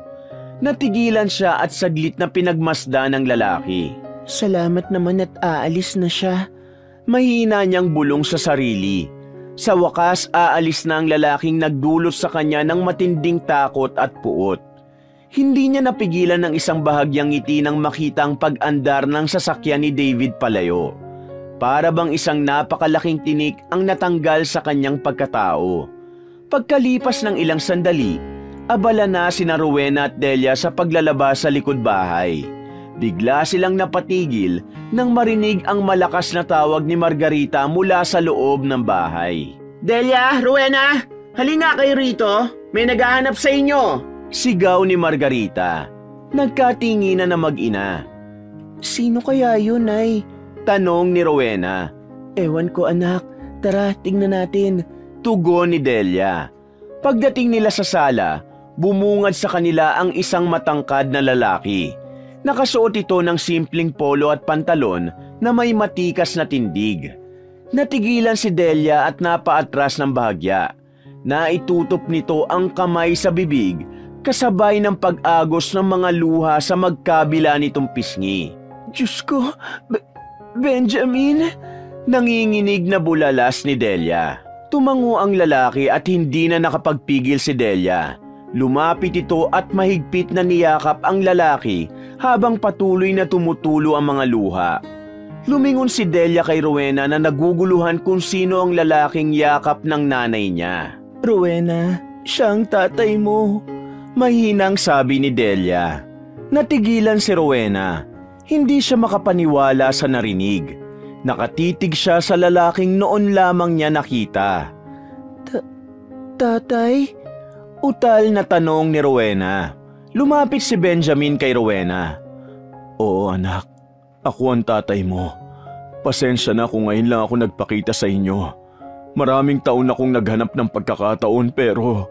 Naputol ang pagsasalita ni Benjamin na tila nahihirapan itong magpaliwanag. Nagsimulang tumulo ang luha ni Rowena habang patuloy na nakatitig sa lalaki. Hindi niya alam kung magagalit, matutuwa o maniniwala ba siya sa nangyayari. Ang akala namin ay patay ka na, Benjamin. Ani Delia. Pinalabas sa mga magulang ko noon na patay na ako. Ayaw nilang maging parte kayo ng buhay ko. Matagal na akong hiwalay sa asawa ko at namatay na rin sina mama at papa. Kaya wala nang pumipigil sa akin ngayon para hanapin kayo. Paliwanag ni Benjamin. Hindi pa rin makapaniwala si Rowena. Para bang nananaginip siya. Pasensya na anak. Patawad kung hindi ko kayo agad nahanap. Patawad sa lahat ng pagkukulang ko. Sambit ni Benjamin at hinawakan nito ang isang kamay ni Rowena. Lumapit si Delia kay Rowena at hinawakan ng balikat nito. Anak, ito na ang pagkakataon natin na mabuo ulit ang pamilya natin. Umiiyak nitong wika. Hanggang sa hindi napigilan ni Rowena ang sarili. Niyakap niya ang kanyang ama at tuluyang bumuhos ang kanyang luha. Hindi ko alam kung anong mararamdaman ko pero Salamat dahil bumalik po kayo. Hagulgol ni Rowena. Habang yakap ni Rowena ang kanyang ama ay hinagod nito ang likod niya. Pagkalipas ng ilang sandali, bumitaw si Benjamin at tumingin kina Rowena at Delia. Delia, Rowena, simula ngayon, hindi nyo na kailangan magtrabaho dito. Ayoko nang makita kayong nahihirapan. Tura ni Benjamin. Anong ibig mong sabihin, Benjamin? Nagtatakang tanong ni Delia. Huminga ng malalim si Benjamin at ngumiti.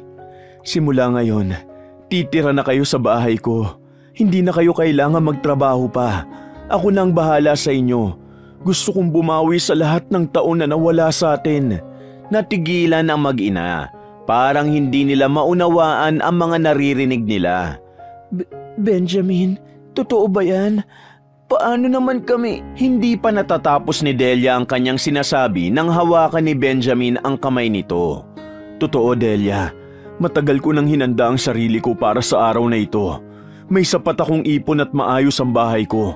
Hindi na kayo kailangan magpakahirap pa. Gusto kong kasama ko kayo at gusto kong maramdaman ni Rowena kung paano magkaroon ng kumpletong pamilya. Madamdami na sambit ni Benjamin. Ngumiti si Delia habang pinipigilan ang muling pagtulo ng luha. Hinawakan nito ang kamay ni Rowena. Niyakap ni Rowena ang kanyang ina sa labis na kasiyahan. Hindi nyo na kailangan mag-alala pa. Dagdag ni Benjamin. Lahat ng kailangan nyo ako nang bahala. Ang importante magkakasama na tayo. Walang pagdadalawang isip na pumayag ang mag-ina. Sa wakas, natuldukan na ang lahat ng paghihirap at pasakit na kanilang naranasan sa bahay ni na Celestina at Margarita. Habang nag-uusap pa sila, pumasok si Margarita sa sala. Anong nangyayari dito? Bakit parang may reunion nagaganap? Tanong ni Margarita. Tumingin si Benjamin kay Margarita at ngumiti. Ako si Benjamin. Ako ang tatay ni Rowena. Narito ako para kunin ang mag-ina ko. Sagot nito. Hindi nakapagsalita si Margarita. Umurong ang dila nito habang nakatingin sa kanila. Sa mga sandaling yon, naramdaman ni na Rowena at Delia na sa wakas, makakalaya na sila mula sa paghihirap nila dahil kay Benjamin. Agad na nag-empake ng mga gamit at damit nila sina Rowena at Delia. Hindi nawala ang ngiti sa labi ni Rowena dahil sa wakas ay makakasama niya na ang kanyang ama. Matapos mag-empake ay lumabas na sila sa kanilang kwarto. Si Benjamin ay naghihintay sa kanila sa labas sa dalang sasakyan nito. Nakita nila sina Margarita at Celestina na magkatabing nakaupo sa sofa at malalim ang tingin sa kanilang mag-ina. Napahinto sina Rowena at Delia. Madam, aalis na po kami ni Rowena. Doon na kami titira sa bahay ng tatay niya. Pagpapaalam ni Delia. Mabuti naman kung ganon, mababawasan na ng tanga sa bahay ko. Tura ni Margarita. Salamat sa pagkakataong binigay niyo na nakapagtrabaho kami sa inyo. Tatanawin naming malaking utang na loob yon. Sabi pa ni Delia. Nay, wala tayong utang na loob sa kanila. Lahat ng perang binibigay nila sa atin, pinaghirapan natin. Singit ni Rowena. Nagtaas ng kilay si Celestina. Ang saya-saya niyo siguro dahil sa swerteng dumating sa buhay niyo. Pero sigurado ba kayong tatagal kayo ron? Hindi naman lahat ng lalaki seryoso sa mga pangako nila. For sure, ilang buwan lang at babalik na naman kayo sa pagiging labandera. Nang iinis na wika ni Celestina. Ayos lang, Celestina. Ang importante, hindi na kami magtitis dito. Isang nakakalokong ngiti ang pinakawala ni Rowena. Aba, ang taas na ng tingin niyo sa sarili niyo ha. Lalo ka na, Rowena. Akala mo kung sinong nakapagtapos ng pag-aaral? Magnanakaw pa kayo ng nanay mo. Sigaw ni Margarita. Walang kaalam-alam sina Rowena sa biglang pagpasok ni Benjamin. Inakbayan nito si Rowena at diretsyong tumingin kina Margarita. Wala kayong karapatan na maliitin ang mag-ina ko. Sigurado ako na pinaglingkuran nila kayo na maayos. Pero hindi nyo sila tinrato ng tama. Kaya huwag kayong mag-alala. Hindi na nila kailanman mararanasan yun. Matapang nitong sabi. Bahala kayo sa buhay nyo. Sana mag-enjoy kayo sa bago nyong buhay. At huwag na kayong babalik dito kahit kailan. Umalis na nga kayo. Pagtataboy ni Margarita. Lumapit si Delia at tumingin ng diretsyo kay Margarita. Salamat sa lahat, Margarita. Kahit papano, natutunan namin ni Rowena kung paano maging matatag dahil sa mga naranasan namin dito. Sa kabila ng lahat ay nagawa pa ring ngumiti ni Delia sa dalawa. Kinuha na ni Benjamin ang mga bag nila at naglakad na sila palabas ng bahay. Nang makalabas na sila ng gate, ay napabuntong hininga si Rowena. Buti na lang, Nay. Tapos na ang lahat. Hindi ko na kailangan makita ang mga mukha nila. Aniya, hinawakan ni Benjamin ang balikat ni Rowena. Simula ngayon anak, hindi na kayo maghihirap. Pangako ko yan. Magkahawa kamay silang tatlo na lumapit sa dalang sasakyan ni Benjamin palayo sa bahay na minsang naging kulungan ng kanilang mga pangarap. Sa pagpasok ni Rowena sa sasakyan ay mas lalo niyang naramdaman ang isang panibagong buhay na puno ng pag-asa at pagmamahalan bilang isang pamilya. Ilang oras ang lumipas bago huminto ang sasakyan ni Benjamin sa harapan ng isang marangya at malaking bahay na merong 2 palapag. Sa harapan nun ay may malawak na hardin na punong-puno ng makukulay na bulaklak at may malaking tarangkahan na yari sa bakal. Ang bahay ay moderno at elegante. Tila isang mansyon na mas maganda pa kesa sa bahay ni na Margarita. Nang bumaba si Rowena at Delia sa sasakyan, ay labis silang namangha sa kanilang nakita. Diyos ko, sobrang laki pala ng bahay mo, Benjamin. Bulalas ni Delia. Simula ngayon, hindi ko na lang ito bahay, kundi bahay niyo na rin. Nakangiting sambit ni Benjamin. Benjamin, hindi ko akalaing ganito nakalaki ang bahay niyo. Dati isang palapag pa lang ito, di ba? Ani Delia. Naging matagumpay kasi lalo ang family business namin, kaya naging ganito nakalaki ang bahay na ito. Matagal ko nang pinapangarap na makita kayong mag-ina. Nagsumikap ako para kapag nakita ko na kayo, ay sigurado ako na maibibigay ko ang nararapat na buhay para sa inyo. Puno ng sinseridad na wika ni Benjamin. Pinapasok sila ni Benjamin sa loob. Sa sala pa lang ay namangha na sina Rowena at Delia. Meron doong malaking sofa na gawa sa mamahaling materyales, chandelier na kumikinang at mga painting na nakasabit sa dingding. Ang kusina ay moderno at may mga gamit na hindi pa nila nakikita kailanman. Kayo na ang bahalang pumili na magiging kwarto niyo sa itaas, ha? Pwede kayong magtig-isa o kaya ay magkasama. Pwede rin naman na solo sa kwarto si Rowena tapos Delia, magkasama tayo sa kwarto. Napangiti si Benjamin sa sinabi nito. Ano ka ba, Benjamin? Hindi ka pa rin nagbabago. Pilyo ka pa rin. Nahihiyang sabi ni Delia. Hala, si nanay, kinikilig. Tukso ni Rowena. Tumigil ka ngang bata ka. Siguro magkasama na lang muna kami ni Rowena sa iisang kwarto. Hindi kasi kami sanay na magkahiwalay ng silid tulugan eh. Tura ni Delia. Nang umakyat sila, nakita ni Rowena ang silid na malaki at napakaganda. May malaking kama, malambot ang mga unan at isang malaking bintana kung saan tanaw ang hardin. Napaupo siya sa kama at napaluha. Nay, parang panaginip lang po ito, sabi ni Rowena habang hawak ang kamay ng ina. Anak, totoo na ito. Simula ngayon, wala na tayong dapat na ipag-alala. Sagot ni Delia na hindi rin mapigilang mapaluha. Maya-maya ay pumasok si Benjamin at tumabi kay Rowena. Delia, Rowena, nangangako ako na simula ngayon, hindi na kayo maghihirap. Gagawin ko ang lahat para maibigay ang buhay na nararapat sa inyo. Ang lahat ng ito ay para sa inyong dalawa. Naluluhang sambit ni Benjamin. Benjamin, salamat. Hindi ko alam kung paano ako magpapasalamat dahil sa lahat ng ito. Tura ni Delia. Hindi nyo kailangan magpasalamat sa akin. Ang importante, magsimula tayo bilang isang pamilya. Hindi ko nahahayaang mawalay ulit kayo sa akin. Tugon naman ni Benjamin. Sa mga sumunod na araw, unti-unting nasanay sina Rowena at Delia sa maginhawang buhay nila sa piling ni Benjamin. Hindi na nila kailangan magtrabaho ng mabigat. May mga kasambahay na gumagawa ng gawaing bahay. At nagkaroon ng pagkakataon si Rowena na mag-aral muli.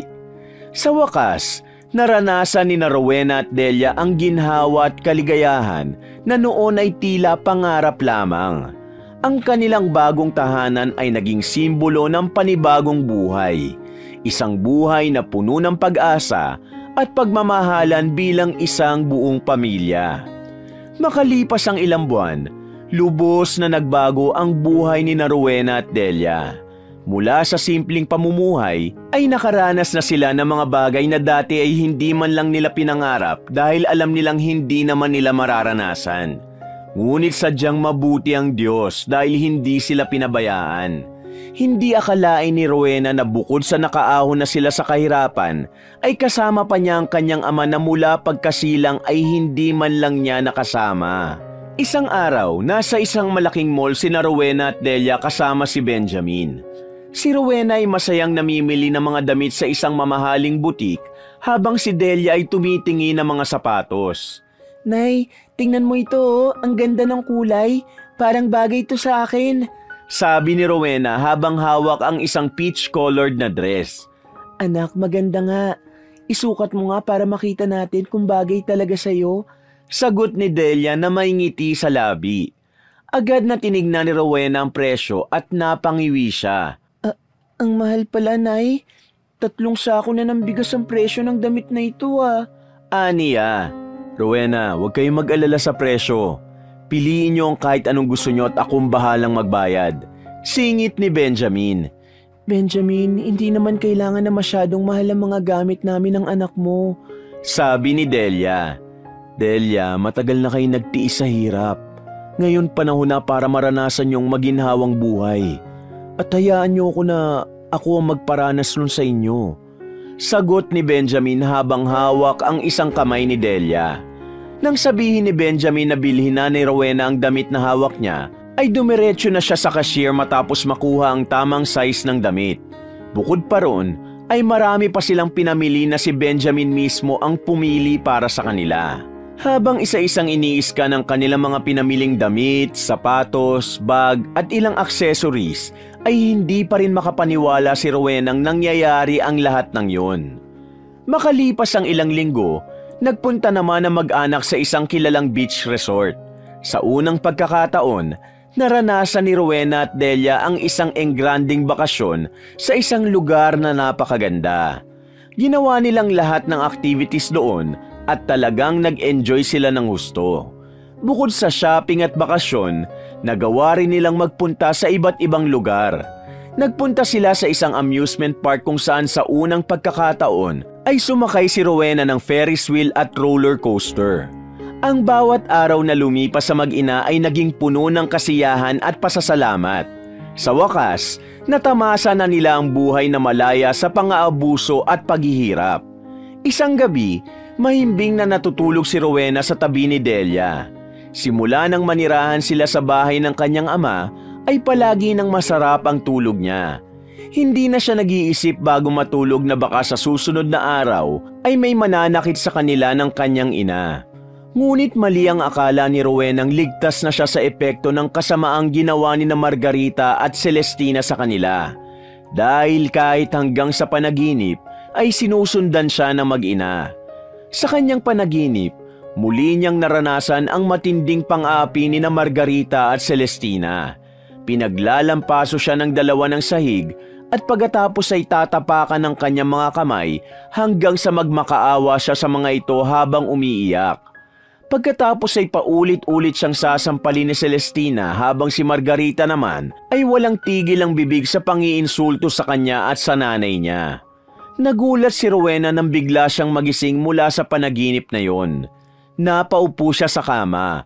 Pawisan siya at bahagyang humihingal. Hindi niya namalayang tumutulo na pala ang luha niya. Rowena, anong nangyari? Nanaginip ka ba? Narinig kitang umuungol kanina. May pag-aalalang tanong ni Delia na nagising na rin. Umiiyak na niyakap ni Rowena ang ina. Nay, nakita ko na naman sila. Sina Margarita at Celestina. Ang lahat ng ginawa sa atin, paulit-ulit kong naaalaala.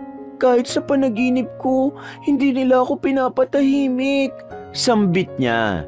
Tapos na yun, anak. Hindi na tayo babalik sa ganong sitwasyon. Hinaplos ni Delia ang buhok ni Rowena at sinubukan siyang pakalmahin. Ngunit umiling si Rowena. Nay, hindi ko kayang kalimutan ang lahat ng kasamaan nila. Parang may kulang. Sa kabila ng lahat ng yaman at kaginawa natin ngayon, bakit parang hindi pa rin ako masaya? Tanong ni Rowena. Anak, baka dahil may galit ka pa rin sa puso mo. Iyan ang kailangan mong alisin kasi napakabigat na dalahin yan. Mahinahong sagot ni Delia. Tumigil si Rowena sa pag-iyak at saglit na nag-isip. Napagtanto niya na hindi siya magiging payapa hanggat hindi siya nakakapaghiganti kina Margarita at Celestina.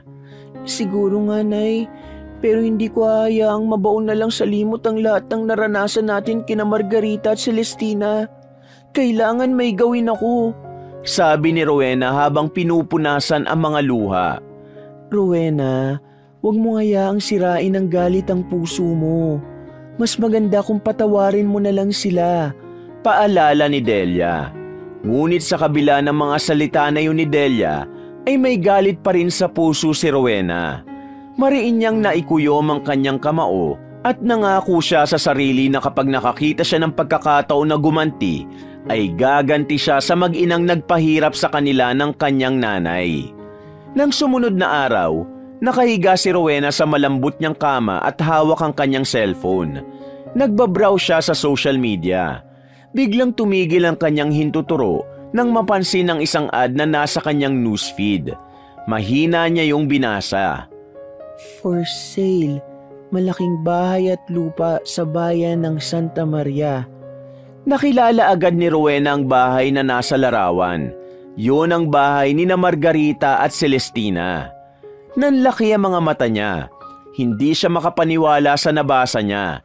Agad niyang binuksan ang link ng post at inisa-isang basahin ang detalye. Nasa caption na kailangan maibenta agad ang bahay dahil sa pangangailangang medikal. Sumikip ang dibdib ni Rowena. Hindi niya maipaliwanag ang nararamdaman niya. Naglaho ang pagkagulat at tuwa sa kanya. Tila isa yung pahiwatig na yun na ang pagkakataon niya para makapaghiganti. Hindi nag-aksaya ng oras si Rowena. Agad niyang sinimulan ang pag-stalk sa social media account ni Celestina. Nakita niya sa account ni Celestina na ibinebenta na nito ang mga mamahalin nitong damit, sapatos at mga alahas. Nalaman niya rin sa isang post ni Celestina na merong malubhang sakit si Margarita at kailangan nitong maoperahan agad. Natigilan si Rowena. Sa isang mahabang post ni Celestina ay nabanggit nito ang sakit ni Margarita. Isang komplikadong kondisyon sa atay na nangangailangan ng agarang operasyon. Nakatitig si Rowena sa screen ng kanyang cellphone. Maya-maya ay unti-unting sumilay ang isang ngiti sa kanyang labi. Ito na ang pagkakataon ko para iparanas sa kanilang naranasan namin ni Nanay. Bulong ni Rowena sa sarili. Inisip niya ang lahat ng masasakit na ginawa ni na Margarita at Celestina sa kanila noon. Ang pangaalipusta, ang pagtapak sa dignidad nila, at ang tila walang hanggang pang-aapi. Niyakap si Rowena ng ideya na maaaring siya na ang magkontrol sa kapalaran ni na Margarita at Celestina. Maya-maya ay binitiwan niya ang cellphone. Tumayo siya at naglakad palapit sa bintana at tumanaw sa malayo. Ito na ang simula ng pagbagsak nila at ako ang gagawa ng paraan para mangyari yun. Galit na bulong ni Rowena. Agad na kumilos si Rowena nang hindi yun ipinaalam sa kanyang ina. Alam niyang pipigilan siya ni Delia sa mga plano niya, kaya nagpasya siyang ilihim ang plano niyang paghihiganti.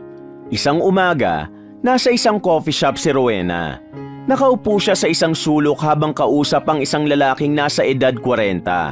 Yun ay si Arthur, isang broker na nakilala niya online. Si Arthur ang napili niyang tutulong sa kanya upang mabili niya ang bahay at lupa ni na Margarita. Arthur, ikaw nang bahala rito. Kailangan ko ng taong bibili ng bahay nila. Siguraduhin mong hindi sila magkakaroon ng ideya na ako ang nasa likod nito. Seryosong tura ni Rowena. Walang problema, Ma'am Rowena. Maayos natin to. Sigurado ako na magiging madali lang ang lahat lalo na't desperado silang maibenta agad ang bahay at lupa nila. Sambit ni Arthur. Mabuti kung ganun. Ang gusto ko, Kapag nailipat na sa pangalan ko ang titulo, ay sabihin mo kay Margarita na maaaring doon na muna sila manirahan. Sabihin mo na hindi pa naman kailangan ng bumili ang bahay na yon. Wika ni Rowena. Mabilis na nagkasundo sina Rowena at Arthur at ilang linggo lamang ang lumipas na ayos ni Arthur ang pagbili ng bahay ni na Margarita at Celestina. Agad nitong ipinaalam kay Rowena ang matagumpay na ang transaksyon. Labis na natuwa si Rowena sa sinabi ni Arthur dahil alam niyang sa oras na yon ay nalalapit na niyang makaharap muli ang mag-inang nagdala ng impyerno sa buhay nila ng kanyang ina. Makalipas ang ilang buwan ay nagpunta na si Rowena sa bahay ni na Margarita na nasa pangalan niya na. Tahimik siyang nakatingin sa bahay mula sa loob ng kanyang sasakyan. Napansin niya na tuluyan ng napabayaan ng bahay na yon. Ang dating malinis at makintab na gate ay may bahid na ng kalawang at ang hardin ay puno na ng tuyong mga halaman.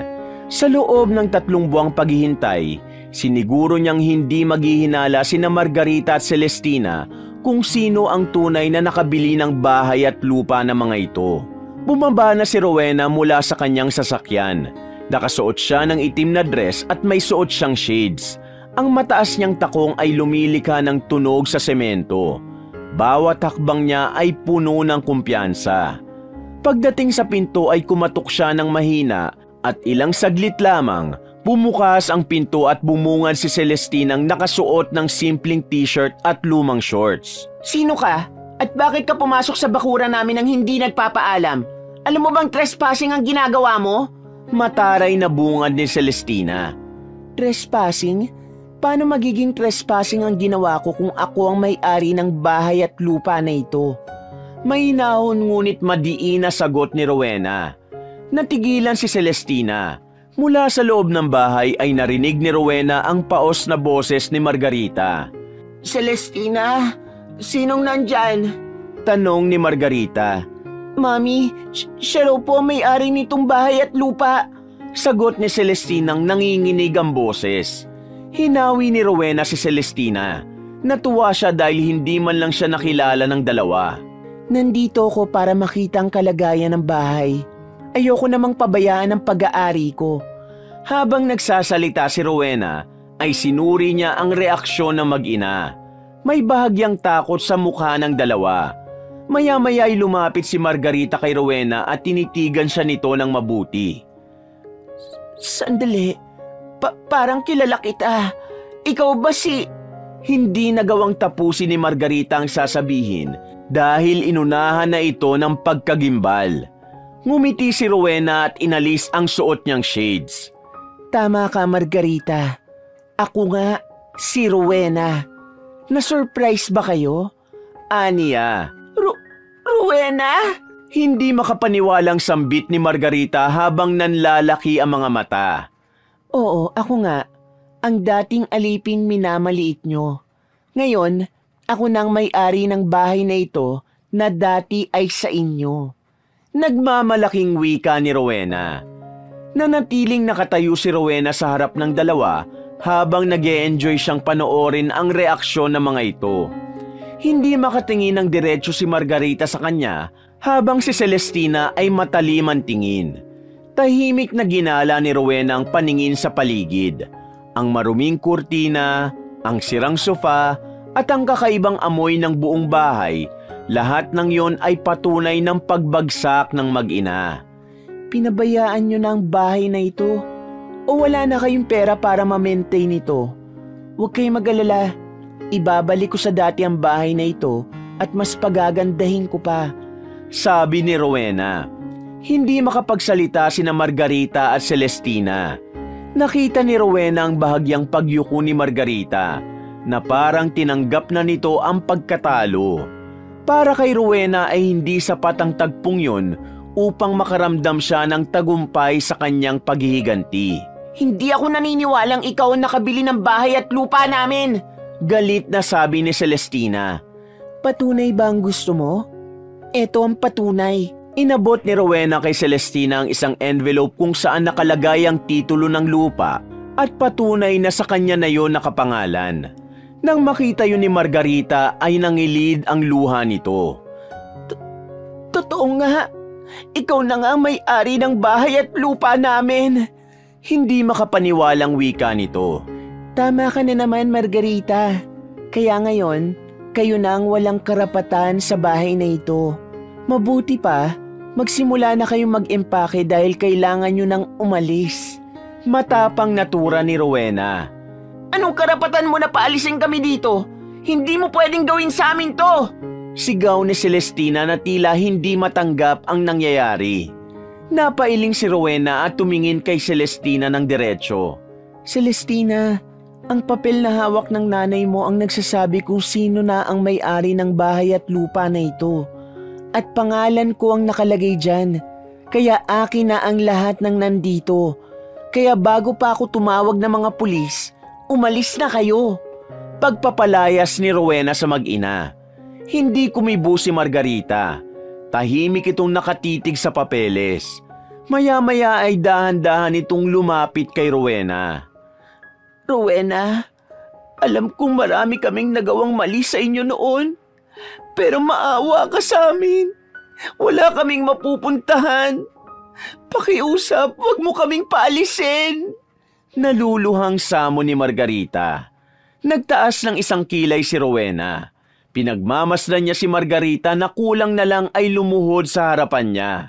Sa likod ng kanyang isip, dama niya ang matamis na tagumpay ng kanyang paghihiganti. Hanggang isang ideya ang biglang pumasok sa isip ni Rowena. May paraan naman para manatili kayo rito. Sabi niya sa mapanuksong tono. Ano yun? Sabihin mo at gagawin namin. Puno ng pag-asa na tanong ni Margarita. Pwede kayong manatili rito bilang mga kasambahay ko. Simula ngayon, dito na ako titira at kayo ang magiging tagalinis, tagaluto, tagapagsilbi ko at higit sa lahat, tagapaglaba. Deklara ni Rowena. Hindi pwede mangyari yan! Hindi kami magiging alipin mo! Galit na sigaw ni Celestina. Tumahimik ka, Celestina! Wala na tayong iba magagawa kundi pumayag sa gusto ni Rowena. Ang perang meron tayo ngayon ay sapat na lang para sa pagpapa-opera ko. Singhal ni Margarita sa anak. Pero Mami! Hindi na natapos ni Celestina ang sasabihin nang tapunan nito ng matalim na tingin ni Margarita. Muling lumingon si Margarita kay Rowena. Tinatanggap namin ang kondisyon mo. Magtatrabaho kami dito bilang mga kasambahay mo. Sambit nito. Mabuti naman kung ganon. Simula bukas, aasahan kong maayos ang bawat sulok ng bahay. At huwag kayong mag-alala, magiging mabait naman akong amo kung susundin niyo ang gusto ko. May himig na pananakot na wika ni Rowena. Hindi na kumibo si Margarita. Napatungo ito habang humihigpi. Si Celestina naman ay padabog na naupo. Halatang tutol ito sa desisyon ni Margarita ngunit wala itong magawa. Simula noon ay madalas nang nagpupunta sa bahay na yun si Rowena upang pahirapan at gawing impyerno ang buhay ni na Margarita at Celestina. Nais niyang maramdaman ng dalawa ang naramdaman noon nila ng nanay niya nung ang mga ito pa ang nasa itaas. Isang umaga, nakaupo sa sofa sa malawak na sala ng bahay si Rowena habang umiinom ng kape. Relax na relax siya habang nagbabasa ng magazine. Ngunit bigla siyang nakaramdam ng pagkainip kaya nagtungo siya sa likod ng bahay kung saan naroon sina Margarita at Celestina na abala sa paglalaba. Kahit hindi pa marumi ang mga bedsheet at kurtina sa lahat ng kwarto sa itaas, ay pinalaba na agad niya ang mga yun sa dalawa. Siguraduhin niyo malinis ang mga yan ha. Kapag hindi maayos ang laban niyo, ipapaulit ko yan sa inyo. Bulyaw ni Rowena sa mag-ina. Anong trip mo, Rowena? Malinis pa nga mga to pero pinalaba mo na agad sa amin. Talaga bang sinasadya mong pahirapan kami ni Mami? Inis na tanong ni Celestina. Ano pa nga ba? Kaya nga kayo nandito para ma-experience nyo ang naranasan namin ni nanay noon sa inyo. Ani Rowena sabay tawa. Rowena, kung ano man ang nagawa namin sa inyo ni Delia, sana'y mapatawad mo na kami. Mahinang sabi ni Margarita. Patawad? Matapos ng pagpapahirap nyo sa amin? Naalala nyo pa ba ang mga ginawa nyo sa amin ni nanay? O baka gusto nyong isa-isahin ko pa? Ngayon, ibinabalik ko lang sa inyo lahat ng yon. At alam nyo ba, ang sarap pala sa pakiramdam na nakakaganti na ako sa inyo. Isang mataray ng ngiti ang pinakawala ni Rowena. Alam mo, ayoko na. Mami, umalis na tayo rito. Galit na singhal ni Celestina. Eh di umalis kayo, wala akong pakialam. Pero kung aalis kayo, saan kayo pupunta? May pera ba kayo? Huwag na kayong magpanggap, Celestina. Alam kong wala kayong magagawa kundi sundin ako. Kaya kung ako sa inyo, tapusin nyo na lang ang trabaho nyo bago ko tuluyang magalit sa inyo. Matalim na sabi ni Rowena. Nakangiti si Rowena nang bumalik siya sa sala. Hindi pa rin siya makapaniwalang nararanasan na ni Margarita at Celestina ang sakit na ipinaranas ng mga ito sa kanya at sa nanay niya. Malalim na ang gabi nang dumating si Rowena sa bahay ng kanyang ama. Tahimik ang buong kabahayan. Sa pagbukas niya ng main door, ay naabutan niya si Deliang nakaupo sa sofa habang nanonood ng TV. Agad nitong pinatay ang telebisyon nang makita siya. Nagmamadali itong lumapit sa kanya. Rowena, kanina pa kita hinihintay. Kumain ka na ba? Tanong ni Delia. Kumain na po ako sa labas. Pasensya na po, may inaayos lang ako nitong mga nakaraang araw. Tugon ni Rowena. Iniwas niya ang tingin niya kay Delia dahil baka maramdaman nito na hindi siya nagsasabi ng totoo. Madalas kang wala nitong mga nakaraang linggo ah. May itinatago ka ba anak? Ano ba talaga ang ginagawa mo? May himig na pag-aalalang tanong ni Delia. Ano naman po ang itatago ko sa inyo? Ang totoo po niyan, meron akong pinapatayong bahay. Para naman po meron akong sariling bahay. Pagsisinungaling ni Rowena. Talaga? Saan ka nagpapatayo ng bahay? Baka pwedeng makita ko naman anak. Sabi ni Delia. Saka na lang po kapag tapos na. Tanggi ni Rowena. Ewan ko pero parang kakaiba ka nitong mga nakaraang araw anak. Hindi lang ako sanay na palagi kang wala rito. Malungkot na wika ni Delia. Huwag po kayong mag-alala, okay lang po ako. Sige po, aakyat na po ako sa kwarto natin. Si tatay po pala. Ani Rowena. Ayun, inantok na sa paghihintay sa'yo kaya natulog na. Bukas mo na lang siya kausapin sa almusal. Mauna ka na sa kwarto natin at susunod na rin ako mamaya. Wika ni Delia. Tahimik na tumango si Rowena at umakyat na siya sa kwarto nila. Pagpasok niya ay sinarado niya ang pinto. Hinubad lang niya ang kanyang sapatos at dumiretso na siya ng higa sa malambot na kama. Napangiti siya habang iniisip ang mga mangyayari sa mga susunod na araw. Bagaman at nakukonsensya si Rowena nang naglilihim siya sa kanyang nanay, ay pinanindigan pa rin niya ang desisyon niyang huwag sabihin kay Delia ang ginagawa niya kina Margarita at Celestina. Para sa kanya, ang mahalagay na titikman na ni Margarita at Celestina ang masasamang bagay na pinaranas ng mga ito sa kanila ng kanyang nanay noon. Nang sumunod na araw ay muling bumalik si Rowena sa bahay na nabili niya. Pagdating niya roon ay agad niyang sinimulan ang pag-utos kina Margarita at Celestina na labhan ang mga kurtina sa ibaba ng bahay at ang karpet na nasa sala. Tanghali na pero hindi pa rin tapos ang dalawa at nakiusap si Margaritang baka pwedeng magpahinga muna ito at si Celestina, ngunit hindi pumayag si Rowena. Huwag kayong titigil hanggat hindi nyo tapos sa mga yan. Madiin na utos ni Rowena habang nakatayo sa likod ni Margarita at Celestina. Ngunit nagulat si Rowena nang biglang natumba si Margarita. Agad itong tinulungan ni Celestina. Tutulong din sana si Rowena pero pinigilan niya ang kanyang sarili. Okay ka lang ba, Mami? Nag-aalalang tanong ni Celestina kay Margarita. Ayos lang ako. Huwag ka mag-alala sa akin. Bilisan na lang natin ang paglalaba para makapagpahinga na tayo. Tugon ni Margarita. Tumingin si Celestina kay Rowena. Rowena, magpapahinga muna si Mami. Ako na lang ang tatapos sa mga labahin na ito. Anito. May awang humaplos sa puso ni Rowena pero mas pinili niyang wag yun ipakita. Hindi pwede. Kayong dalawang tatapos sa paglalaba ng mga yan. Ako ang masusunod dito at hindi kayo. Singhal niya. Wala kang puso, Rowena. Yumaman ka lang, ang taas-taas na ng tingin mo sa sarili mo. Galit na sabi ni Celestina. Sumasagot ka na ngayon ha? Nakalimutan mo na yata kung sino ang amo rito. Nang uuyam na sabi ni Rowena. Wala kang karapatan na ganituhin kami! Walang karapatan? Eh kayo, may karapatan ba kayo na pahirapan kami noon ng nanay ko? Kaya ngayon, wala rin kayong karapatan na magreklamo. Sagot ni Rowena. Celestina, tama na. Huwag ka nang sumagot kay Rowena. Pigil ni Margarita sa anak. Hindi, Mami. Sobra na ang babaeng to eh. Gigil na duro ni Celestina. Ah, ganun? Sobra na pala ako? Pwes, sosobrahan ko palalo. Sige, tumigil na kayo sa paglalaba dahil aalis na kayo ngayon dito sa bahay ko. Hindi na hinintay ni Rowena na makapagsalita ang dalawa at tumalikod na siya.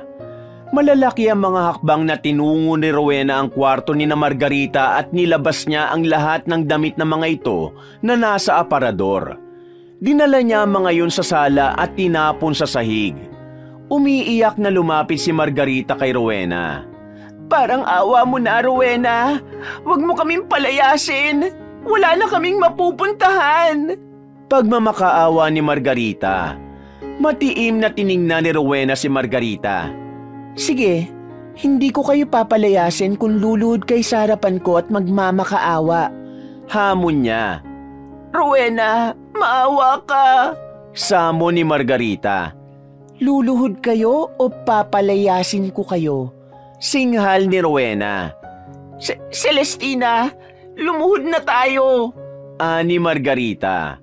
Dahan-dahang lumuhod si Margarita sa harapan ni Rowena na sinundan ni Celestina.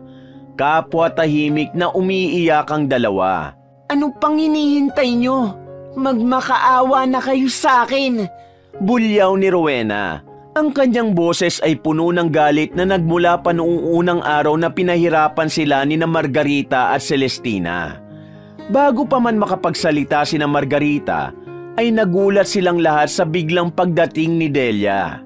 Nang makita nito ang mag-inang nakaluhod sa harapan ni Rowena, ay agad nitong tinulungan ang mga yun na tumayo. Humarap si Delia kay Rowena. Rowena, ano itong ginagawa mo? Naguguluhan itong tanong. Pinaparanas ko lang sa kanilang ginawa nila sa atin noon ay walang gatol na sagot ni Rowena. Pero anak, hindi tama itong ginagawa mo. Wala itong magandang idudulot sa'yo. Ani Delia. Matagal ko nang gustong gumanti sa kanila. Kailangan nilang maranasan kung gaano kasakit ang ginawa nila sa atin. Giit ni Rowena. Habang si Rowena at Delia ay nag-uusap ay sinamsam ni Celestina ang damit ng mga ito na nagkalat sa sahig. Walang sabi na umalis na ito at si Margarita sa bahay na yon hanggang sa mawala na ang dalawa sa paningin ni Rowena. Tama ang kutob ko. May tinatago ka nga. Kaya sinundan kita kung saan ka ba talaga nagpupunta. Malungkot na sabi ni Delia. Hindi na nagsalita pa si Rowena. Alam niya na yun na ang pagtatapos ng paghihiganti. Natapos man yun ng mabilis. Naniwala siyang sapat na yun upang makawala na siya sa mapait na sinapit nila sa kamay ni na Margarita at Celestina. Makalipas ang ilang araw, kahit nakaganti na si Rowena kina Margarita, ay hindi pa rin siya lubusang masaya. Mabigat pa rin ang dibdib niya. Isang umaga, habang nasa veranda si Rowena ay lumapit si Delia sa kanya. Anak, napapansin ko na palagi kang malungkot. Ano na naman bang nangyayari sa'yo? May pag-aalalang tanong ni Delia. Isang malalim na paghinga ang pinakawala ni Rowena. Hindi ko alam, Nay. Pero kahit na nakapaghiganti na ako, parang may kulang pa rin. Halos pabulong na sagot niya. Alam mo anak, hindi ang paghihiganti ang magpapagaan ng pakiramdam mo. Paghihiganti lang ang magpapalubog sa'yo sa mas malalim na lungkot at sakit. Ang pagpapatawad anak, yan na magpapalaya sa'yo. Hindi lang sa kanila, kundi sa sarili mo. Payo ni Delia. Tahimik na nakatingin si Rowena kay Delia. Ngunit ang mga salitang yon ay pumasok sa kanyang isipan at nag-iwan ng tusok sa kanyang puso. Nag-isip si Rowena ng matagal bago nagsalita. Pero paano ko po sila patatawarin? Paano ko patatawarin ang lahat ng ginawa nila sa atin? Naluluha niyang tanong.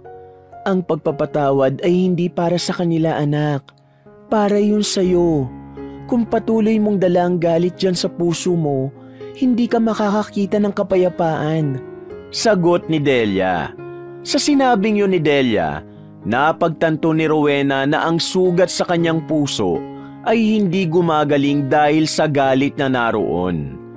Agad na kumilos si Rowena upang hanapin sina Margarita at Celestina. Nagtagumpay naman siya at nalaman niyang nakatira mag-ina sa isang maliit na apartment.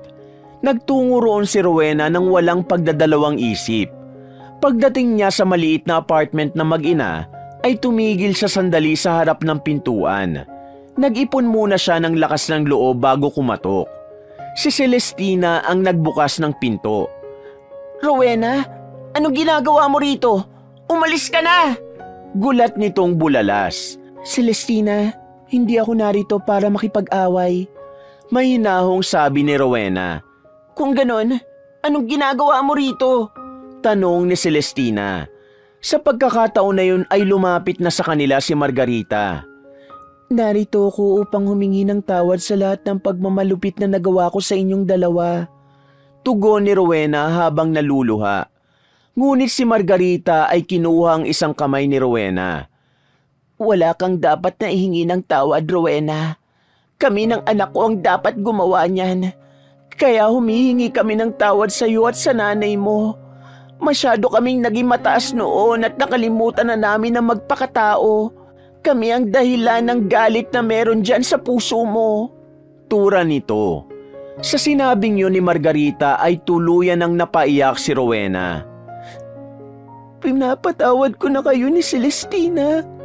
Sa wakas ay nasabi na rin ni Rowena ang mga salitang yon.